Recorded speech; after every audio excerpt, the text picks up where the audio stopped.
Chapter 4272. Just as the Thunderbolt Immortal's doubts were born, a myriad of phenomena appeared in the surrounding 100 li of space. Farmers plowing the fields, mulberry people raising silkworms, fishermen fishing, hundreds of children chanting, thousands of Buddhas chanting scriptures, and thousands of countries dying. In short, all kinds of worldly phenomena appeared in front of Xiao Hua's eyes. At the same time, a kind of incense that Xiao Hua had never smelled before appeared in his surroundings. This incense was very strange. When Xiao Hua sniffed it, it was as if the entire space was filled with this incense. Moreover, the 100 meridians in his body and the 13200 small points in his body were intoxicated by this incense. A kind of lazy, powerless, and even decadent feeling was naturally born. However, this feeling was only limited to his body. His spirit and thoughts were incomparably active. Previously, Xiao Hua of the heavenly Tao and Xiao Hua of the Karma had passed on to him, but now, in just a short moment, they were all absorbed by him. What was special was that the wood, wind, and lightning essences that had just been absorbed by Xiao Hua's body were fusing dozens of times faster than before. Following this fusion, Xiao Hua's mind expanded in all directions without limit, like a leisurely cloud. King king king. Another wave of sound rang out from an unknown place. Within this sound, pillars of righteous qi were born like sky-reaching peaks, crazily falling into the void. The originally thin righteous qi immediately filled up. Following the righteous qi's birth, the flying flowers actually shattered, turning into a hurricane that fell into Xiao Hua's body. After the time it took to eat a meal, the sound, the 100 forms, and even the light and shadows also shrank, crazily falling into Xiao Hua's body. King. Like the sound of a harp breaking, all the light and shadows and illusions disappeared in this sound. At the same time, an even stranger shadow flew out from Xiao Hua's body, landing at the place where the flying flowers were and disappearing. What's going on?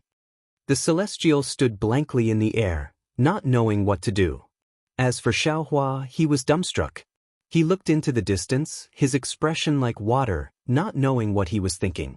Sandalwood. Suddenly, Bodhi cried out in alarm. Buddha fire. Buddha fire condensed into Buddha crystal. Is it a crystal smaller than an ant? Golden in color and completely transparent? Xiao Hua asked indifferently. Bodhi's head bobbed up and down like a chick pecking at rice, far from his usual calm demeanor. There are no humans in the great wasteland continent. And we brought the human race in from the ruins. Xiao Hua explained. Now, we've even averted the apocalypse. These disciples of the incense cult have not only inherited the Tao teachings of the Taoist sect, but they've also inherited the flames of our human race. Not to mention the inheritance of the incense cult, the incense merit of the human race belongs to us. Although I didn't create humans for no reason, the merit of opening the heavens and multiplying them belongs to none other than me. Therefore, this flying flower is a phenomenon caused by the descent of righteous energy from the heavens. It is also the beginning of the process of us receiving the merit of splitting the heavens and condensing the godhood. Divine spark. The thunderclap immortal turned pale with fright. What is a divine spark? It sounds so high and mighty. Xiao Hua shrugged and said with a bitter smile, I don't know either. I reckon it's something that matches the body of a half-god. Fellow Taoist, were you depressed because of this just now? Wen Chu was also somewhat puzzled. Xiao Hua shook his head and looked into the distance with some puzzlement. I just felt like I lost something. And the thing I lost is very rare and precious. This feeling is very strange. What did you lose? The thunderclap immortal couldn't be bothered to ask about the godhood and continued to ask. I don't know either, but I have a feeling that I left this place for myself, as if it was nourished by the so-called merit of opening the heavens and multiplying them. It's too profound. I find it hard to understand. Wen Chu shook his head in puzzlement. However, back then, I received the all-living beings point Wen Chu because of the merit of teaching. Fellow Taoists' merit of opening the heavens must be even more powerful than the merit of teaching, right? I'm afraid that you'll only be able to discover the profoundness of this after charging into the great wasteland continent again. That's right. Xiao Hua laughed loudly and looked around. Since there was a first time, why can't there be a second time or a third time? When this Xiao comes again in the future, this place will definitely be a new world. Io! At this moment, the shamaness suddenly cried out in alarm. Fellow Taoist, I seem to have sensed the spiritual sense mark of the Great Snow Mountain. Can you confirm? Xiao Hua's heart instantly weakened and he asked worriedly. How would I know? The shamaness hurriedly explained. I can only sense the indistinct spiritual sense mark extremely far away. How would I know if it's actually from the Great Snow Mountain or not? Let's go! Xiao Hua suddenly realized. Who cares if it's from the Great Snow Mountain or not? Right now, the most important thing is for us to leave.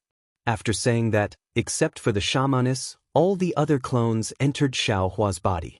Xiao Hua and the shamaness simultaneously activated the going south, going north, going south, going north technique and entered the teleportation array under the mountain range. Hurry! Xiao Hua landed in the array and impatiently waved his hand. 9 dragon crystals fell into the teleportation array and then he dragged the Thunderbolt Immortal and Wenchu out.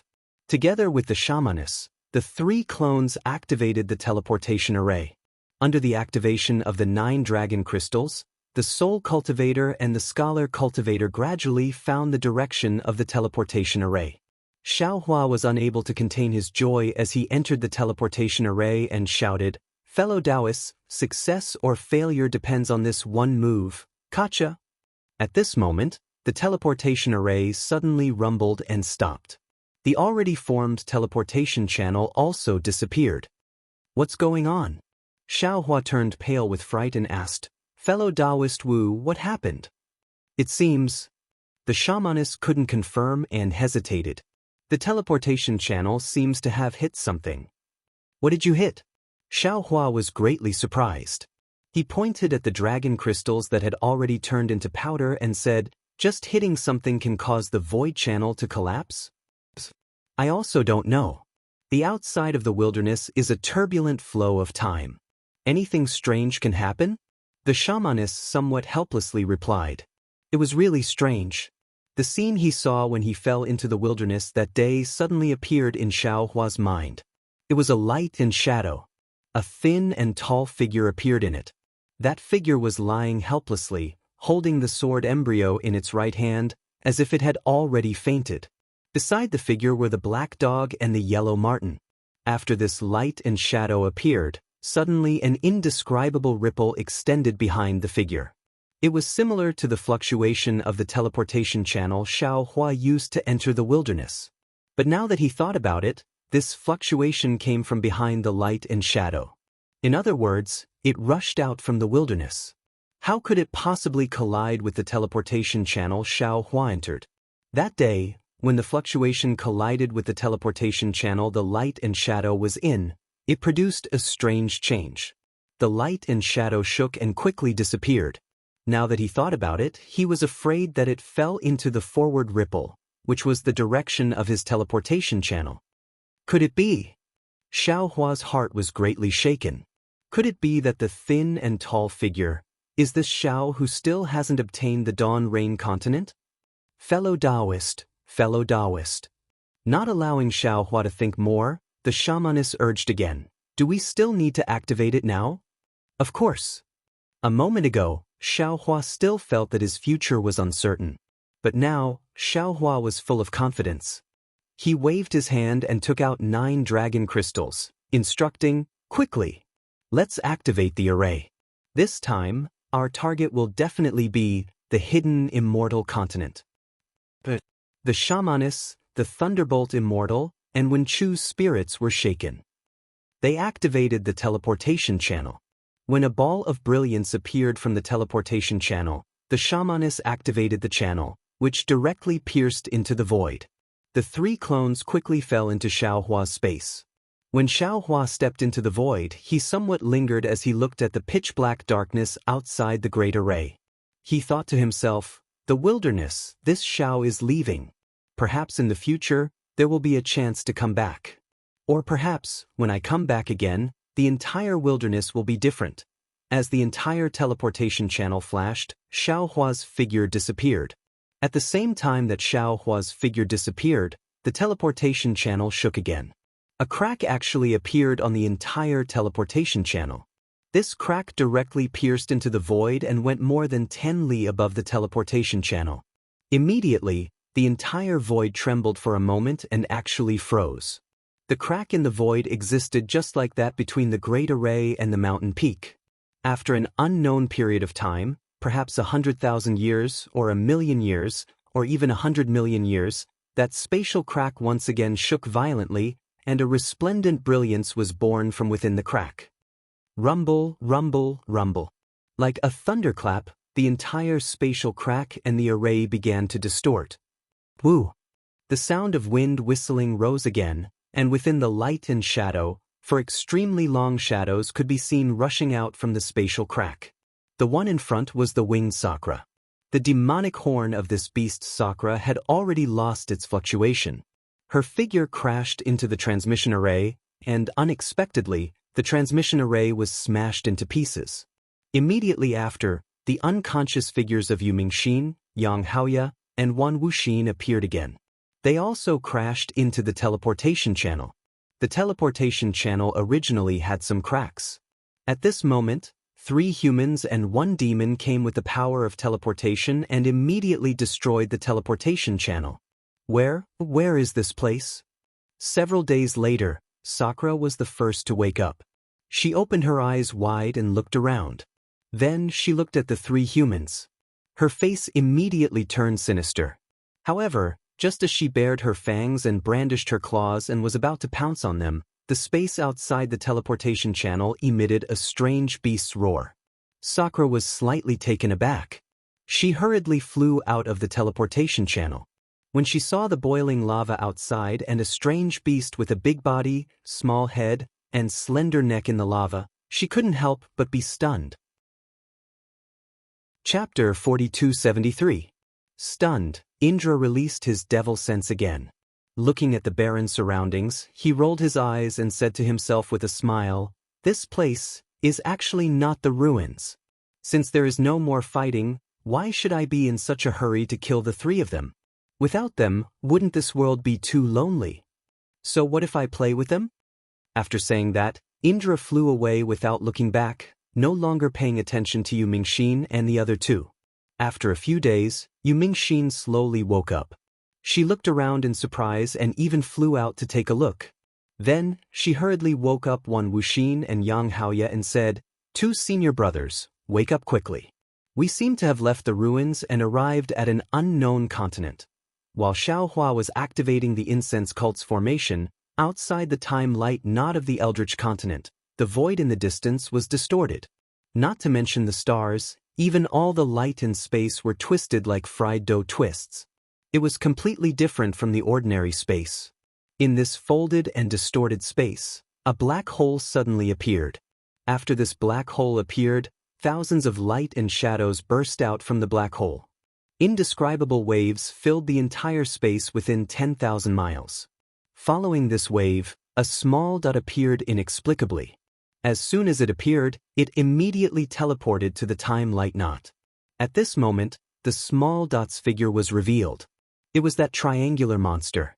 This monster was still spinning and had not stopped, but its huge eyes had already opened slightly. When the eyes opened, the folded and distorted space before the light and shadow rushed towards the time light knot again.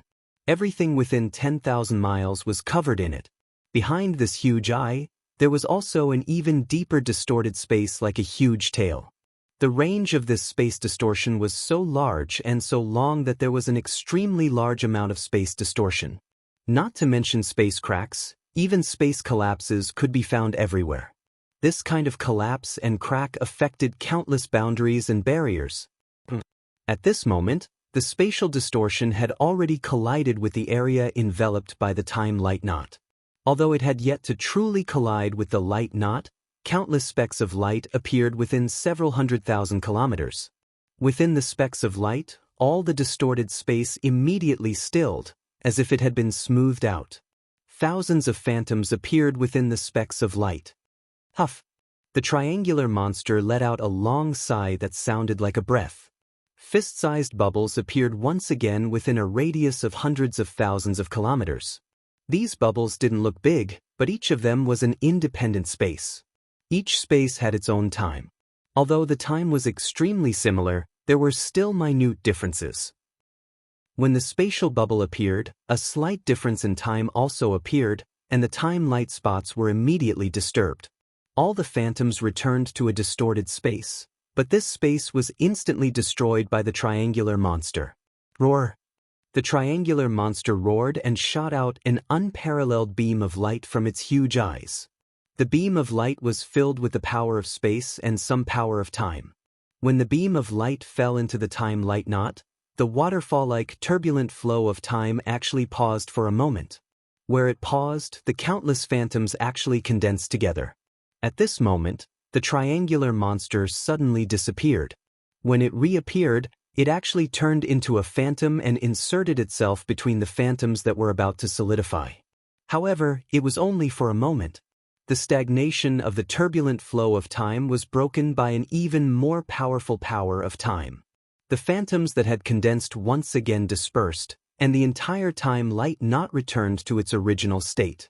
Just as the time knot was activated, the silhouette of a teleportation channel appeared within the light knot.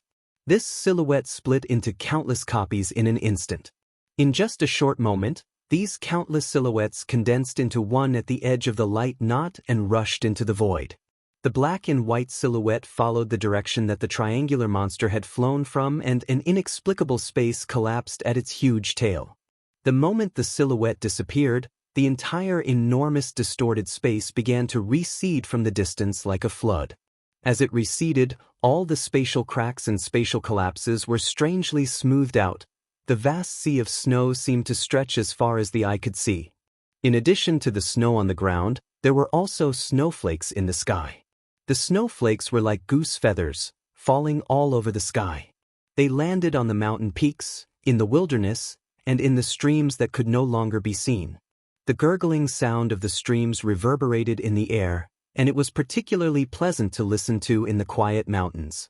Occasionally, the ups and downs of the mountain range would appear in the distance, but it was quickly covered by the nearby mountain peaks.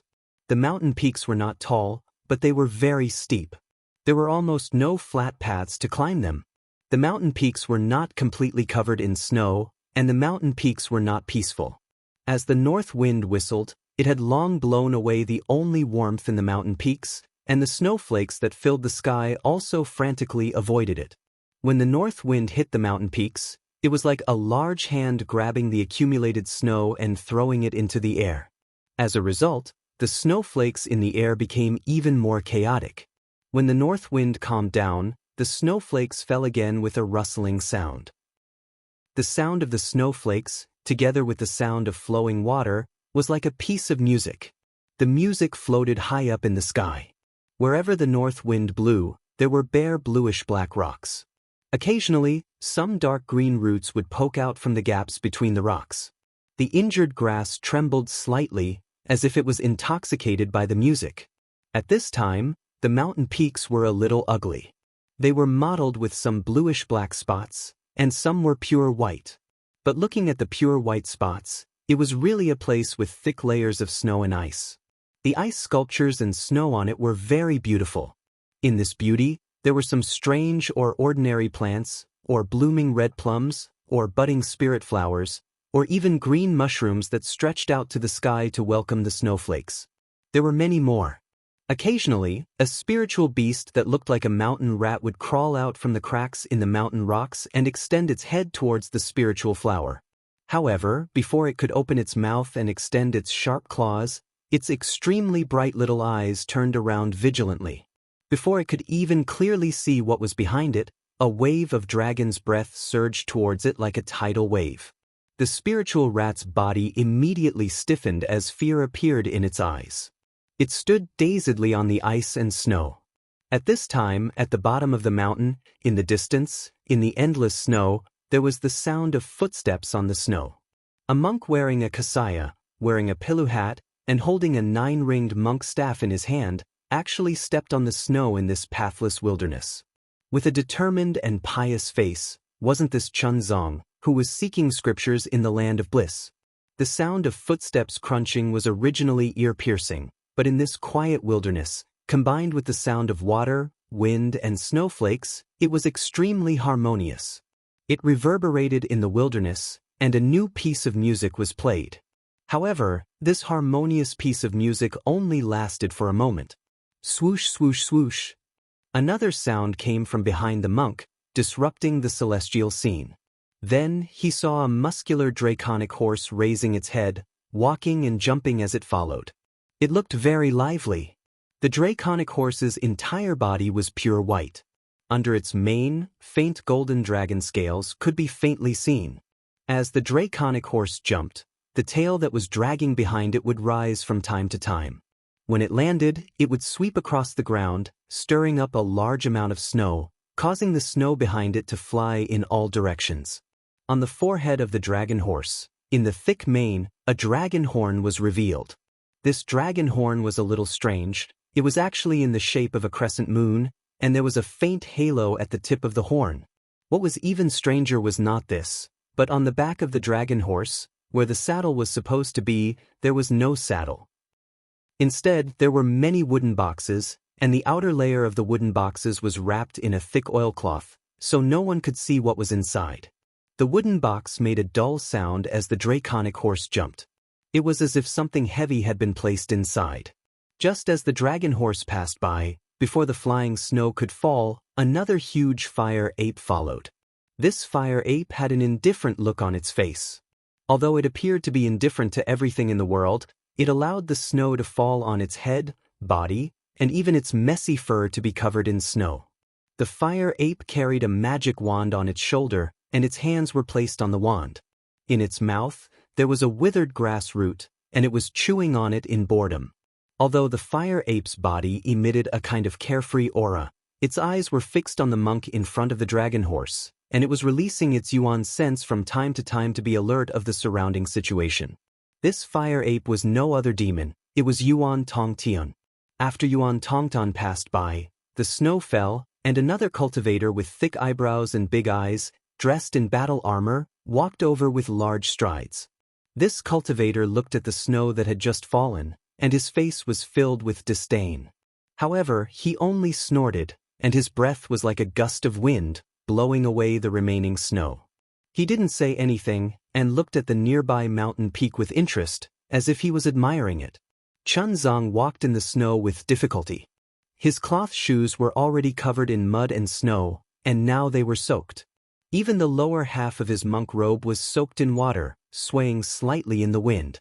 Chunzong walked a few steps, then paused for a moment. He stood there and took a few deep breaths, then gritted his teeth, and continued to walk forward. Seeing this, the dragon horse behind him opened its mouth and said in human language, "Monk, do you still think of me as a disciple? I followed you from so far away just to be your mount. How could you turn a blind eye to me? It's fine if you can fly, but you only know how to walk with your feet. I am the Eastern Sea's 10th prince. Do you think it's easy for me to serve you? You want me to put my face as the 10th prince? It's fine if you don't ride me, but you put these tattered scriptures on my back. I clearly told you that I have a dragon shell here. Isn't it better to put these tattered scriptures in the dragon shell than anything else? If you don't have a Chinkuan bag, but with our friendship, I can give this dragon shell to you." Chapter 4274. Amitabha. Chunzong did not even turn his head as he chanted the name of Buddha and continued to walk forward. The Confucian cultivator behind Yuan Tongtian retracted his gaze from the distant scenery and glanced at the dragon horse behind Chunzong. He sneered and said, "One of the requirements of sutra seeking in nirvana is for a monk without any divine powers to walk step by step to Lane Temple, then from Lane Temple to Longevity Town. If the monk rides you, how can he seek in nirvana? I really don't know what the East Sea Dragon Palace is thinking. Since they want you to get a share of sutra seeking in nirvana, why do they want you to transform into a dragon horse? Even if you meet demons, you can't fight them. You can only be a decoration. Could it be that, You've made a mistake and you can only be a horse before you make up for it? Damn it. Hearing the Confucian cultivator's words, the dragon horse jumped up like a cat whose tail was stepped on. He turned his head and shouted, "Who said I made a mistake? Who said I made a mistake? Do you think I want to accompany you here and walk around like a lunatic? I'm willing to wear the white dragon suit and turn into a horse. What can you do about it? Being a horse for the monk is the dragon palace giving face to the Buddha Lord and the immortal emperor. Besides, the monk is not a monk without any divine powers. He has been walking for more than 200 years. If he didn't have any divine powers, he would have turned into a skeleton." "Shut up!" Yuan Tongtan scolded impatiently. "If you two continue to talk nonsense, do you believe that I won't beat the two of you to death? How dare you, how dare you?" The dragon horse became more anxious and shouted, "Why don't you try beating me? Why don't you try beating me? You're just a fire ape with no background. Just because you flattered the monk earlier, you actually became my senior brother. Why don't you take a piss and look at your own face? What qualifications do you have to be my senior brother?" Amit Ba. Chunzong, who was walking in front, finally could not stand it anymore. He turned his head and scolded, "Zhenfeng, you broke the mouth precept again." "Bah!" The dragon horse, who was called Zhenfeng, spat. A big mouthful of dragon saliva fell into the snow and smashed a big hole in the ground. Then he continued to scold, "I've violated many commandments. Not only the verbal commandments, but also the commandments of anger, lust, and so on." When Chunzong heard this, his expression changed. He said indifferently, "If that's the case, then Oh, master." Longma Zhenfeng hurriedly changed the topic and trotted over to Chunzong, saying with a smile, "Disciple was just playing with senior brothers. Don't you feel that it's very lonely in the wilderness and the sea of snow? Wouldn't you be happy if your disciple and senior brother were to entertain you?" Then Dragon Horse Zhenfeng turned around and said to the scholarly cultivator as if asking for help, "Isn't that right, senior martial brother Zhenhan?" Zhenhan's face was filled with contempt and disdain, but he still said, "That's right, junior brother's temper is like this. He also wants to do something for Master and doesn't want to lose face in front of Master. Master doesn't look at the monk's face but looks at the Buddha's face. You don't look at merit but look at hard work. No matter what, he has accompanied Master for more than 100 years. From the Eastern Sea to the Western Paradise and then to the Layin Temple, he can be considered to have worked hard. Now that the four of us have obtained the sutra, we're already on our way back. You're kicking him out of the sect for such a small matter, isn't that too unreasonable?" "Zhenhan, do you really think so?" Yuan Tongtian's eyes were filled with ridicule as he couldn't help but ask. "Twinkle." Seeing the change in the expressions of Longma Zhenfeng and Confucian Zhenhan, Chunzong hurriedly rubbed his stomach and said, "Master is a bit hungry. There's no village or shop here. I don't know where I can find food. Can you find something for Master to eat?" "Yes, Master." Chunzong immediately agreed. Then, he glanced at Longma Zhenfeng and Confucian Zhenhan and said indifferently, "You two protect Master, I'll be back soon.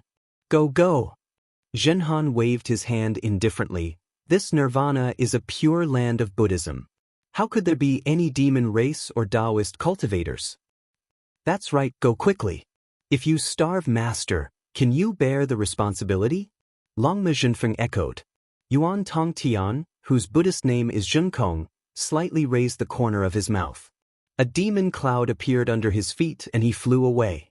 After Yuan Tongtian left, Chunzong opened his mouth and said, "Amit Ba, Zhenfeng, what you're carrying isn't some junk. It's my Buddha's Mahayana Buddhist scripture.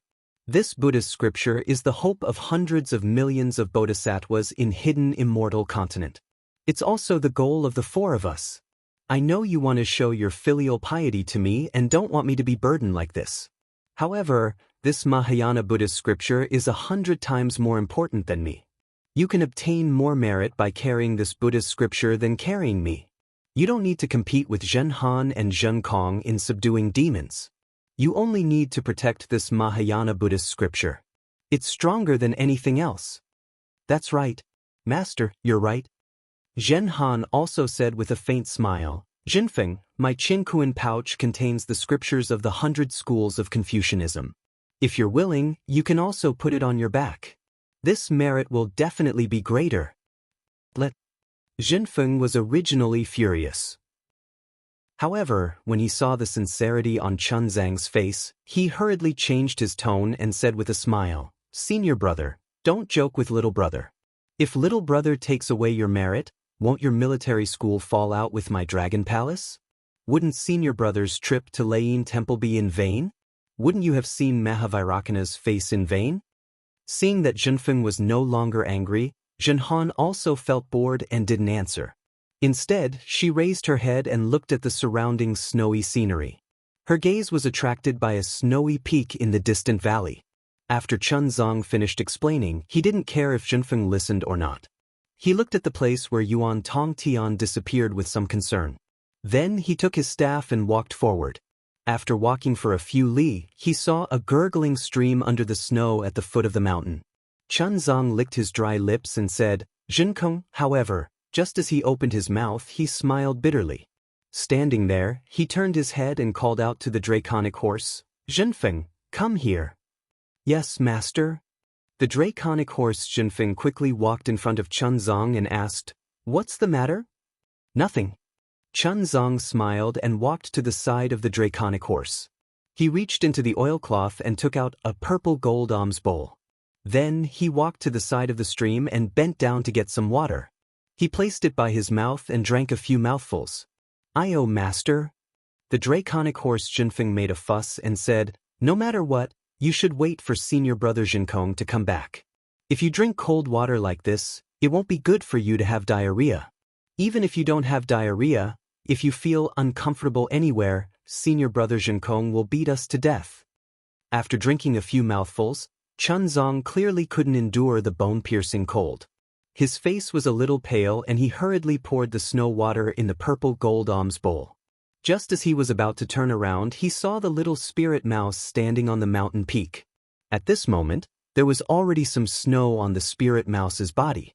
Its body was trembling and its eyes were filled with fear as it stared at the draconic horse. "Sigh." Chunzang sighed and put down the purple gold alms bowl. With a slightly reproachful voice, he said, "Jinfeng, you're being naughty again." After saying that, Chunzang carefully crossed the stream and climbed up the mountain peak with difficulty.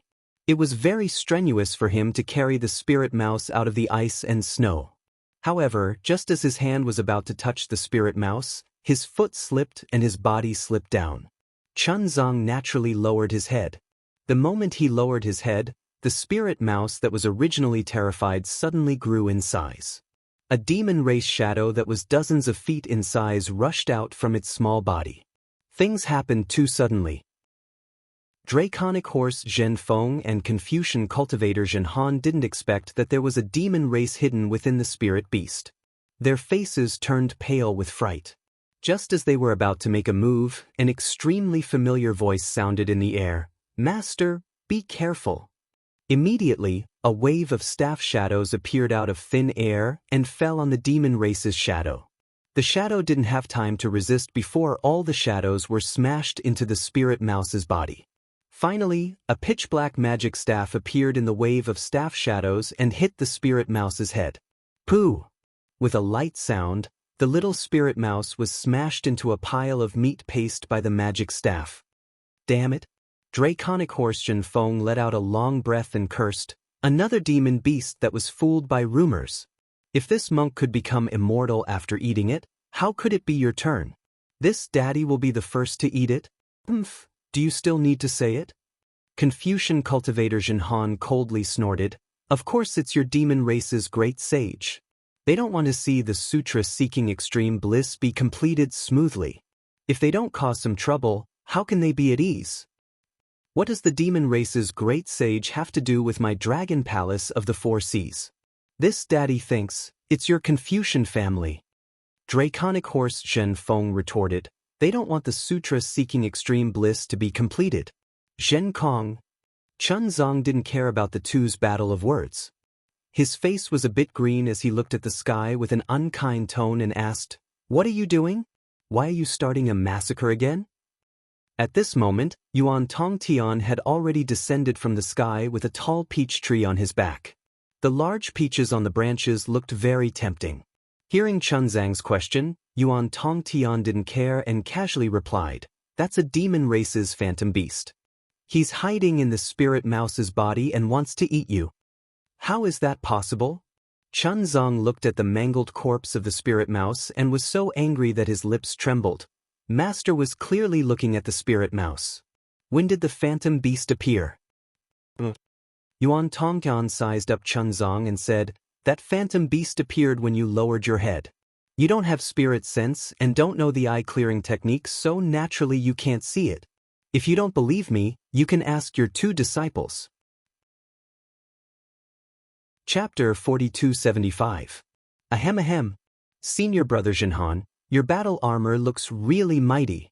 I wonder which blacksmith master of the Immortal Palace forged it? Draconic Horse Jin Feng coughed and looked at the armor he had been looking at for close to 200 years.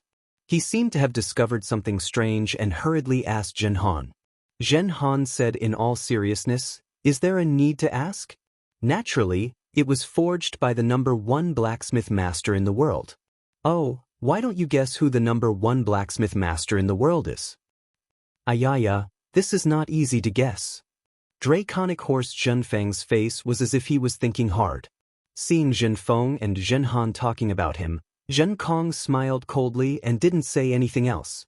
However, Chunzang didn't intend to let him go and said, "Zhenkong, even if there was a phantom beast, it was enough that you subdued it. There was no need to kill it, right? Moreover, this spirit rat wasn't a phantom beast. What was the point of killing it?" Zhenkong was somewhat impatient and said with a frown, "My strength is limited. It's not possible for me to subdue the phantom beast without injuring you. It's already not bad that I was able to kill it before it could kill you. Zhenkong, how many times have I told you in the past 200 years? Buddhist disciples should be compassionate and respect life. When we need help, we should always be kind. When we sweep the floor, we're afraid of harming the lives of ants. We should cover the lamp with gauze to protect the moths. Why did you kill it step by step? Although this spirit rat wasn't a human, it was still a life. What was the point of killing this innocent spirit rat and obtaining the General Sutra?" Zhenkong seemed to be used to this, and he didn't get angry. He only said, "The phantom beast has already borrowed the spirit rat's flesh, so killing the phantom beast is equivalent to killing the spirit rat. Moreover, even if I don't touch the spirit rat after killing the phantom beast, it won't live past today." "That's right. Since you knew that the spirit rat would die if the phantom beast died, why didn't you think of a way to subdue the phantom beast?" Chunzang asked in a somewhat forceful manner. "It's good to have this phantom beast submit to our Buddhist sect. Monk, I've already beaten and killed those that should be killed. Tell me what to do." Zhenkong was so angry that he laughed and retorted, "You have no idea how many living beings you have killed along the way." Chunzang sighed. "You always say that there will be no next time, but when have you ever taken those words to heart? I just want to ask you, will you do it again next time?" "Monk." Zhenkong tossed the peach tree to the ground and calmly replied, "Don't ask me about this. Ask the demons and humans who want to take your life. As long as they don't want your life, I definitely won't do anything. But if they want to hurt you, I won't show any mercy." Hearing Zhenkong's words, compassion appeared in Chunzang's eyes. All the living beings who had died under Zhenkong's magic wand in the past 200 years appeared in his mind. He could not help but say, "Since that's the case, go, Io master." Seeing that Chunzang was about to chase Zhenkong away, Zhenhan hurriedly took a few steps forward and plucked a peach from the peach tree. She handed it to Chunzang and smiled. "Look, the peach senior brother found is even more juicy than the immortal peaches in the Immortal Palace. Why don't you try it?" Chunzang looked at the juicy peach. In the end, he could not harden his heart and sighed. "Forget it. This is the last time. If there is a next time, I don't need to say anything, whatever." Xian Kong did not care at all. He waved his hand as if he was chasing away a fly. "Do whatever you want." If it wasn't for Master, Zhen Kong immediately stopped and looked at Zhen Feng and Zhen Han. The two of them perked up their ears and waited for him to continue. Thus, Zhen Kong shut his mouth for a moment and continued. Otherwise, who would have the patience to protect you for 200 years? Zhen Feng and Zhen Han could not help but feel slightly disappointed when they saw Zhen Kong being so tight-lipped. They glanced at each other and sneered. They had the same question. Just where did Zhen Kong come from? Just which great saint was behind him? However, it had been more than 200 years and they did not see any clues. In Chen Zhang's eyes, the so-called sutra seeking extreme bliss was a process of seeking the gospel for the millions of Buddhist people in the hidden immortal continent. However, in Zhen Feng and Zhen Han's eyes, it might not be so. Perhaps, it was just a game to obtain merits and benefits. Therefore, it was very important to have a place in the sutra seeking extreme bliss. In fact, long before Chunzong took down the Buddhist decree in the Tidal River Temple, the Immortal Palace and Lane Temple had already discussed this matter.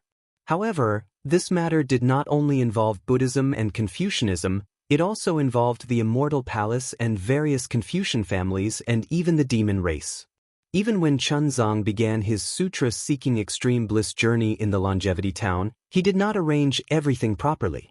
In particular, right after Chunzong left, Xiaohua had a dispute with Sun Ping who was waiting for him at the Liao River. Although the two left the Longevity Town very quickly, the imprint of the Immortal Palace was unavoidable. Therefore, the matter that was already settled changed again.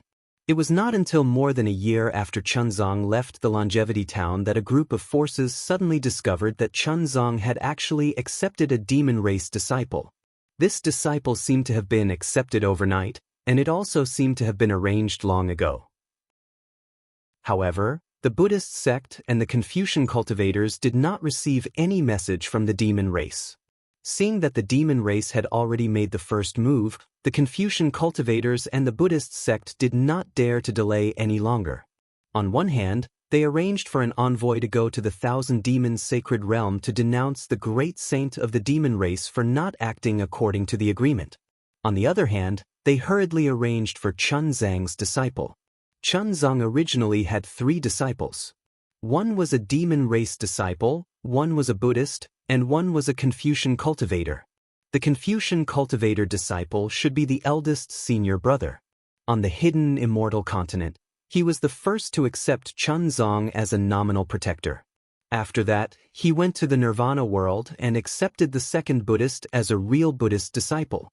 As for the demon race disciple, he was arranged in the Nirvana world. After being subdued by the Confucian cultivator disciple and the Buddhist sect disciple, he surrendered to the Buddhist sect. Yuan Tongtian's appearance was good. He took the eldest senior brother's position. This Confucian cultivator could only be the second senior brother. The second senior brother was Zhenhan. He was originally the son of the military family and was called Sun Zihan. The status of this Confucian cultivator disciple originally did not belong to the Sun family. Instead, the Immortal Palace gave it to the Dongfang, Shimin, Nangong, and Baiming for big families. However, the status of the eldest senior brother was already gone. The enthusiasm of the 4 big families to compete for the status also disappeared instantly. The 4 big families also did not have any disciples who were willing to be a Fire Ape's junior brother. Therefore, the status was given to the Sun family again. Under the instruction of the Immortal Palace, the Sun family chose Sun Zihan. At first, Sun Zihan was convinced by Yuan Tongtian. However, in the end, it was because of Yuan Tongtian that he had the opportunity to enter the Nirvana world to seek scriptures. He was still grateful to Yuan Tongtian from the bottom of his heart. Therefore, on the hidden immortal continent, he was courteous to Yuan Tongtian. However, the essence of this kind of courtesy was a kind of pride as a human cultivator. However, in the following few years, Yuan Tongtian's protection of Chuanzong came from the bottom of his heart. He even risked his own life to save Chuanzong. It was very different from what he thought. Zhen Han could not help but feel a little surprised. Moreover, Yuan Tongtian did not care about some of his little tricks at all. Even if he was captured by some Taoist cultivators and wanted to kill him in front of Yuan Tongtian turned a deaf ear to it. Therefore, Zhen Han was completely relieved of Yuan Tongtian. Moreover, this demon clan's Yuan Tongtian was indeed very resourceful. He was much more powerful than Zhen Han. On the hidden immortal continent, almost all the work was done by Yuan Tongtian. He did not need Zhen Han at all.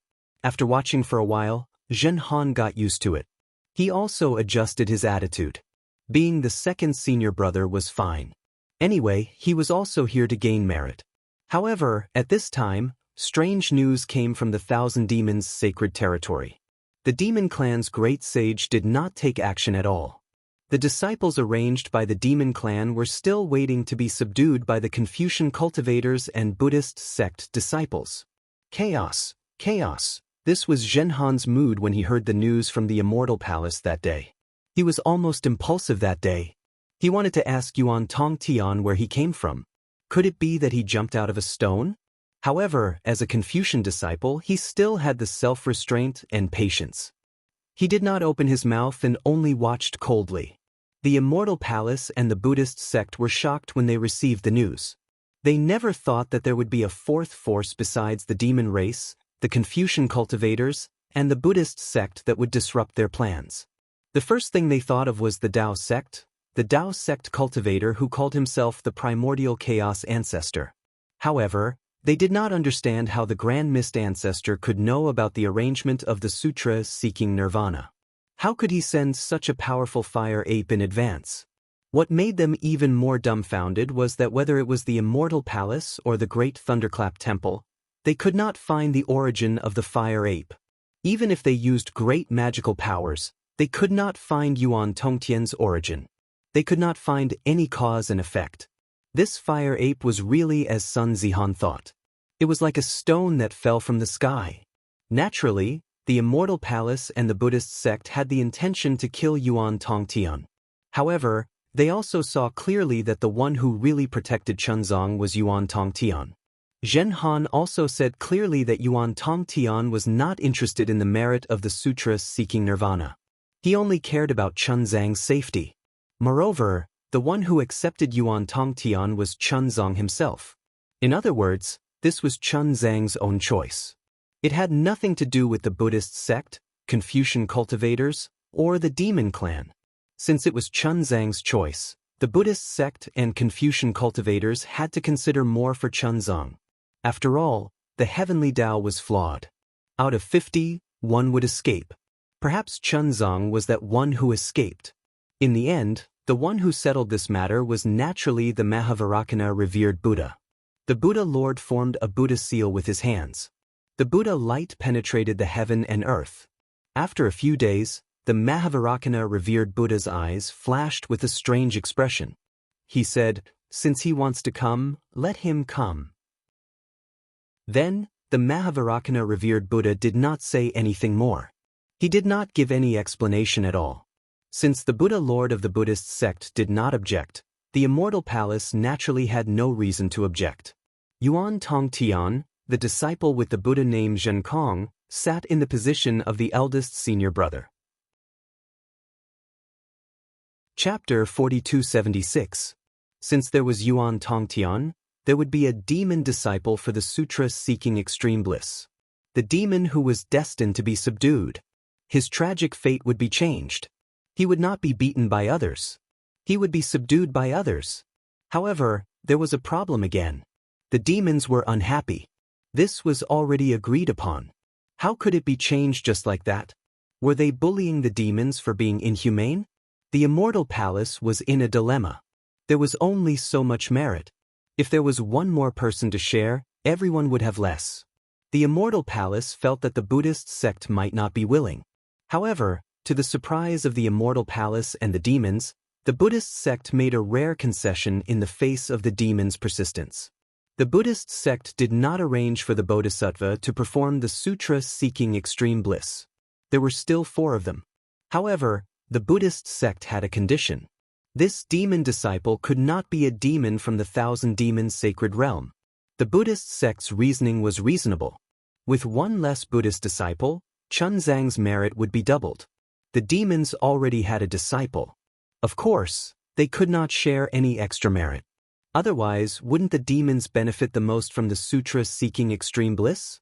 It was unknown if there was something fishy between the Dragon Island and the Buddhist sect, or if fate had really landed on the Dragon Island. On the 3 continents, other than the Immortal Palace, the Thunder Temple, and the Great Sage Temple, there was only the Dragon Island left. The 3rd disciple was given to the Dragon Island. Of course, the Dragon Island could not send a dragon to be Chunzang's disciple. Therefore, the title was given to the Dragon Palace of the 4 Seas. There were many dragons in the Dragon Palace of the 4 Seas. However, there were not many who could match the status of Sun Zihan. There was no need to mention the princes of the Dragon Palace of the 4 Seas. None of them would lower their status to be a disciple of a Buddhist sect's bodhisattva. The Dragon Palace of the 4 Seas could not send out an ordinary dragon general. They had to send a leader of the Dragon Guards. Just as the Immortal Palace was waiting with interest for the Dragon Palace to send out a disciple, Ao Feng appeared, the 10th prince of the Dragon Palace of the East Sea. Everyone knew that the dragon had 9 sons. Each Dragon Palace only had 9 princes. It was impossible to have one more. This was the legacy of the dragons for many years. However, the Dragon Palace of the East Sea had this 10th prince. The Immortal Palace didn't know how the 10th Crown Prince came about, but from the Dragon Island's Book of Dragons, it was recorded long ago. It was something that happened before the Sutra Seeking of Extreme Bliss. In other words, Ao Feng's birth had nothing to do with the Sutra Seeking of Extreme Bliss. Since the 10th Prince had nothing to do with Nirvana scripture seeking, the Immortal Palace immediately understood the reason why the 10th Prince revealed his identity. Whether it was the Dragon Island or the East Sea Dragon Palace, one of them must have found the Lei Temple and given Ao Feng the opportunity to appear in the 3 continents, giving him the opportunity to be recognized by the Dragon Tribe. Therefore, the Immortal Palace didn't pursue the matter further and agreed to let Ao Feng be the last disciple of the Sutra Seeking Extreme Bliss. Moreover, the Immortal Palace didn't propose any other conditions. However, when Ao Feng appeared in front of her, Zhen Han's jaw almost dropped to the ground. Where did the Dragon General and the 10th Prince of the Dragon King go? Why is there only one dragon horse? Didn't they say that Chuanzang could only rely on his own strength to travel from Longevity Town to Lei Temple and then back to Longevity Town from Lei Temple? The East Sea Dragon Palace sent a dragon horse over. It could not carry Chuanzang, nor could it fight. How could it split the merit? Could it be that they were planning to sit back and enjoy the fruits of others' labor? Unfortunately, although this dragon horse Zhenfeng was very lively and often caused trouble, he was very tight-lipped about his origin, and even what had happened. No matter how much Zhen Han asked, he still didn't get an answer. After a long time, Zhen Han also lost his patience. After all, the dragon horse Zhenfeng wasn't the only one who was slacking. Wasn't he also hiding behind Zhen Kong and slacking off? It was enough to have Zhen Kong as the eldest senior brother in the Sutra Seeking Extreme Bliss. Who cares what Zhenfeng thought? However, when the 4 of them arrived at the Lei Temple and saw the Mahayana scriptures such as the Nirvana Sutra, the Bodhisattva Sutra, and other Mahayana scriptures to Chuanzang, Zhen Han suddenly understood everything. He was instantly filled with admiration for the Lei Temple and the Dragon Palace. Because the Lei Temple had clearly stated that the Mahayana Sutra was the breath of the Buddha Lord. No utensils could taint it. Therefore, the Qingkuan pouch, the Qingkuan bracelet, and the dragon shell couldn't be used. They could only be carried by the dragon clan with the bloodline of the heavenly dragon. His grandmother, what kind of reason was this? This was clearly giving merit to dragon horse Zhenfeng. Unfortunately, this dragon horse Zhenfeng seemed to be a simpleton. He didn't understand anything and only wanted to carry Chuanzang. Zhen Han wished he could knock dragon horse Zhenfeng's head on behalf of the Dragon King of the Eastern Sea Dragon Palace. Did you know that your father had done so much for you? Today, Chuanzang was forced to tell the truth. Looking at dragon horse Zhenfeng's attitude, he didn't seem to care at all. Zhen Han couldn't help but despise him. However, Zhen Han couldn't help but defend Zhenfeng. After all, 2 people slacking off, it was better than one person being inconspicuous. As for Chuanzang's origin and the relationship between Chuanzang and Zhen Kong, even though Zhen Han had followed them for more than 200 years, he still didn't understand. It wasn't only Zhenhan who was confused. Even the immortal palace was shrouded in fog. No one could see the truth. Long before Chuanzang revealed the Buddhist decree, or even when Chuanzang might reveal the Buddhist decree, the immortal palace had already begun to investigate Chuanzang's origin. However, the result left the immortal palace very puzzled. Chuanzang was like a Buddha descending from the heavens, riding on the wooden basin of nirvana. Before the small golden river of the Golden Mountain Temple, Chuanzang's shadow didn't seem to exist in the pure land of ultimate bliss. Since then, Chuanzang's shadow seemed to have covered the entire pure land of ultimate bliss. Moreover, everything was seen clearly by the immortal palace. There weren't any traces of the Mahavairocana revered Buddha doing anything. Chuanzang appeared out of thin air.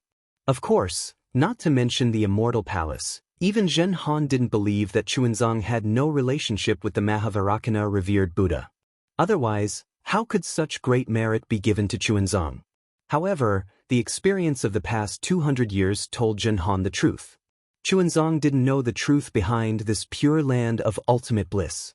This wasn't the final truth. The truth that Zhenhan didn't understand the most was that Chuanzang didn't seem to recognize Zhen Kong, who had risked his life to protect her. Not only did Chuanzang treat Zhen Kong, Zhenhan, and Zhen Feng equally, he was also very dissatisfied with Zhen Kong killing monsters and Taoist cultivators. Since a long time ago, he had been talking non-stop about chasing Zhen Kong away. Zhenhan was about to go crazy. For the sake of Zhen Kong, the Buddhist sect, the immortal palace, and the monster race had engaged in a game. Dragon Island had even joined in. Now that the candidate for the pure land of ultimate bliss had been decided, you actually wanted to change it. Did you think that you had the final say in this pure land of ultimate bliss? Moreover, if Zhen Kong was chased away, the heavy responsibility of eliminating monsters and demons would fall on Zhenhan's shoulders. How could Zhenhan be willing?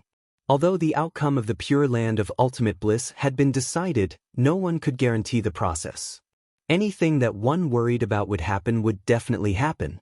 Didn't you see how the powerful Zhen Kong was almost killed by the Taoist cultivators he had arranged? Zhenhan couldn't guarantee that the Taoist cultivators sent out from the Penglai immortal realm wouldn't have the guts to kill her when they saw her, a Confucian cultivator, before the immortal palace made their move. In particular, a secret that, I won't tell you if you're not familiar with him, had suddenly spread throughout the 3 continents. It was said that Chuanzang was the reincarnation of a bodhisattva from the Buddhist kingdom. Anyone who could eat a piece of Chuanzang's flesh would gain immortality.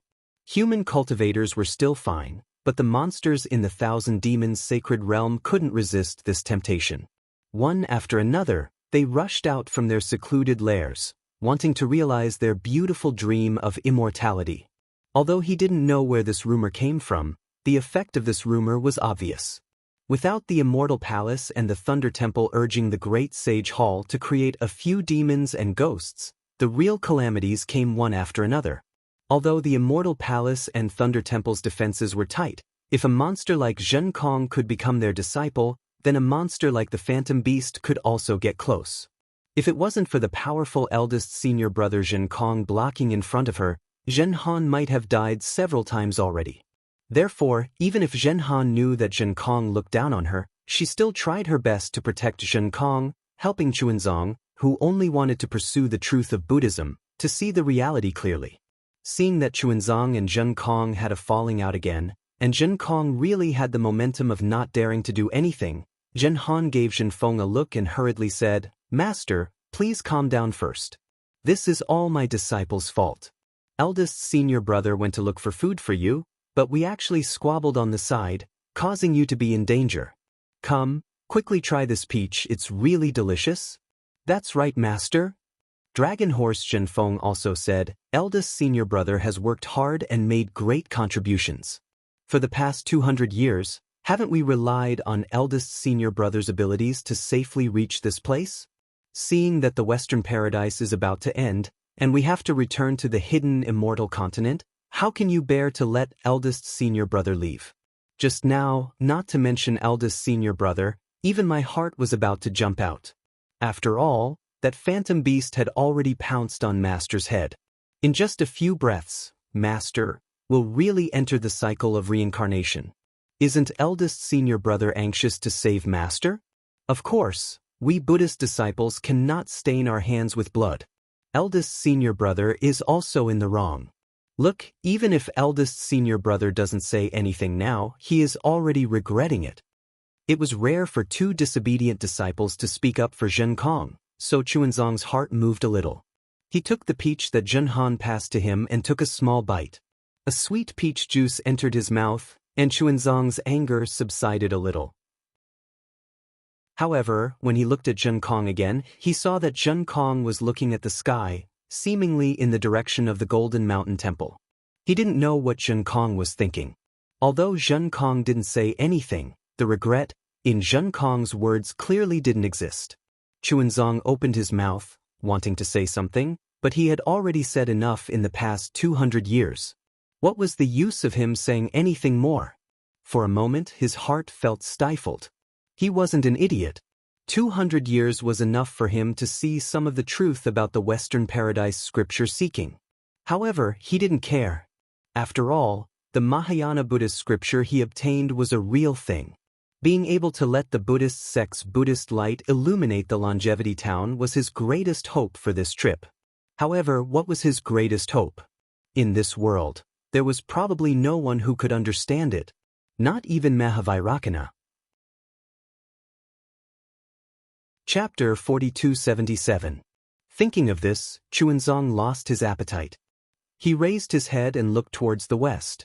Other than a tall snow mountain, there was only the gloomy sky. Snowflakes were still falling from the red clouds, showing no signs of stopping. The gloomy weather was a day that made people angry. Let's go! Chuanzong finished the peach in a few bites and carefully buried the peach pit in the snow. Master, you should eat a few more. Zhen Han chased after him and said, there are so many peaches. If you don't eat them, wouldn't it be a waste? You guys eat them or leave them for the next meal. Chuanzong didn't even turn his head. He leaned on his staff and walked forward. Zhen Han faintly smiled and nodded, yes, master. After saying that, he waved his hand and the peach tree immediately landed on Dragon Horse Zhenfeng's back. It smashed the tarpaulin, as if the book under the tarpaulin wasn't the scripture. However, Longma Zhenfeng wasn't going to let it go. He jumped and tried to throw the peach tree off while cursing, damn it, I'm still the Eastern Sea's 10th prince. How can you throw a peach tree on my back? You clearly have your own Qiankuan bag. Can't you just put it in there? What do you know? Seeing that Chuanzong had exposed the matter, Zhen Han no longer concealed it and scolded, this is the food for the next meal. If you don't carry it, who will? If I put it on your back, it will be your merit. If I put it in my Qiankuan bag, it will be dog shit. All of you shut up. Zhen Kong was very impatient and scolded, why aren't you hurrying? Do you believe that I won't kill you with my staff? Damn it, why don't you try and kill me? Even this monk doesn't dare to say such words. Dragon Horse Zhenfeng immediately stopped arguing with the peach tree and turned to Zhen Kong. Why would Zhen Kong care about him? He still carried the magic wand on his shoulder and lazily followed behind Chuanzong. Damned fire ape! Dragon Horse Zhenfeng cursed. Seeing that Zhen Han had also followed, he added, damned Confucian cultivator. Unfortunately, scolding was just scolding. After scolding, Draconic Horse Zhenfeng still raised its hooves and followed behind the three. The snowy mountain looked very close, but it took them more than 10 days to reach it. In these 10 days, it was snowing heavily and there was no sign of stopping. Zhen Han raised his eyes to look at the snowy mountain, then turned back to look at the footprints on the snowy ground. The further the footprints were, the more unclear they were.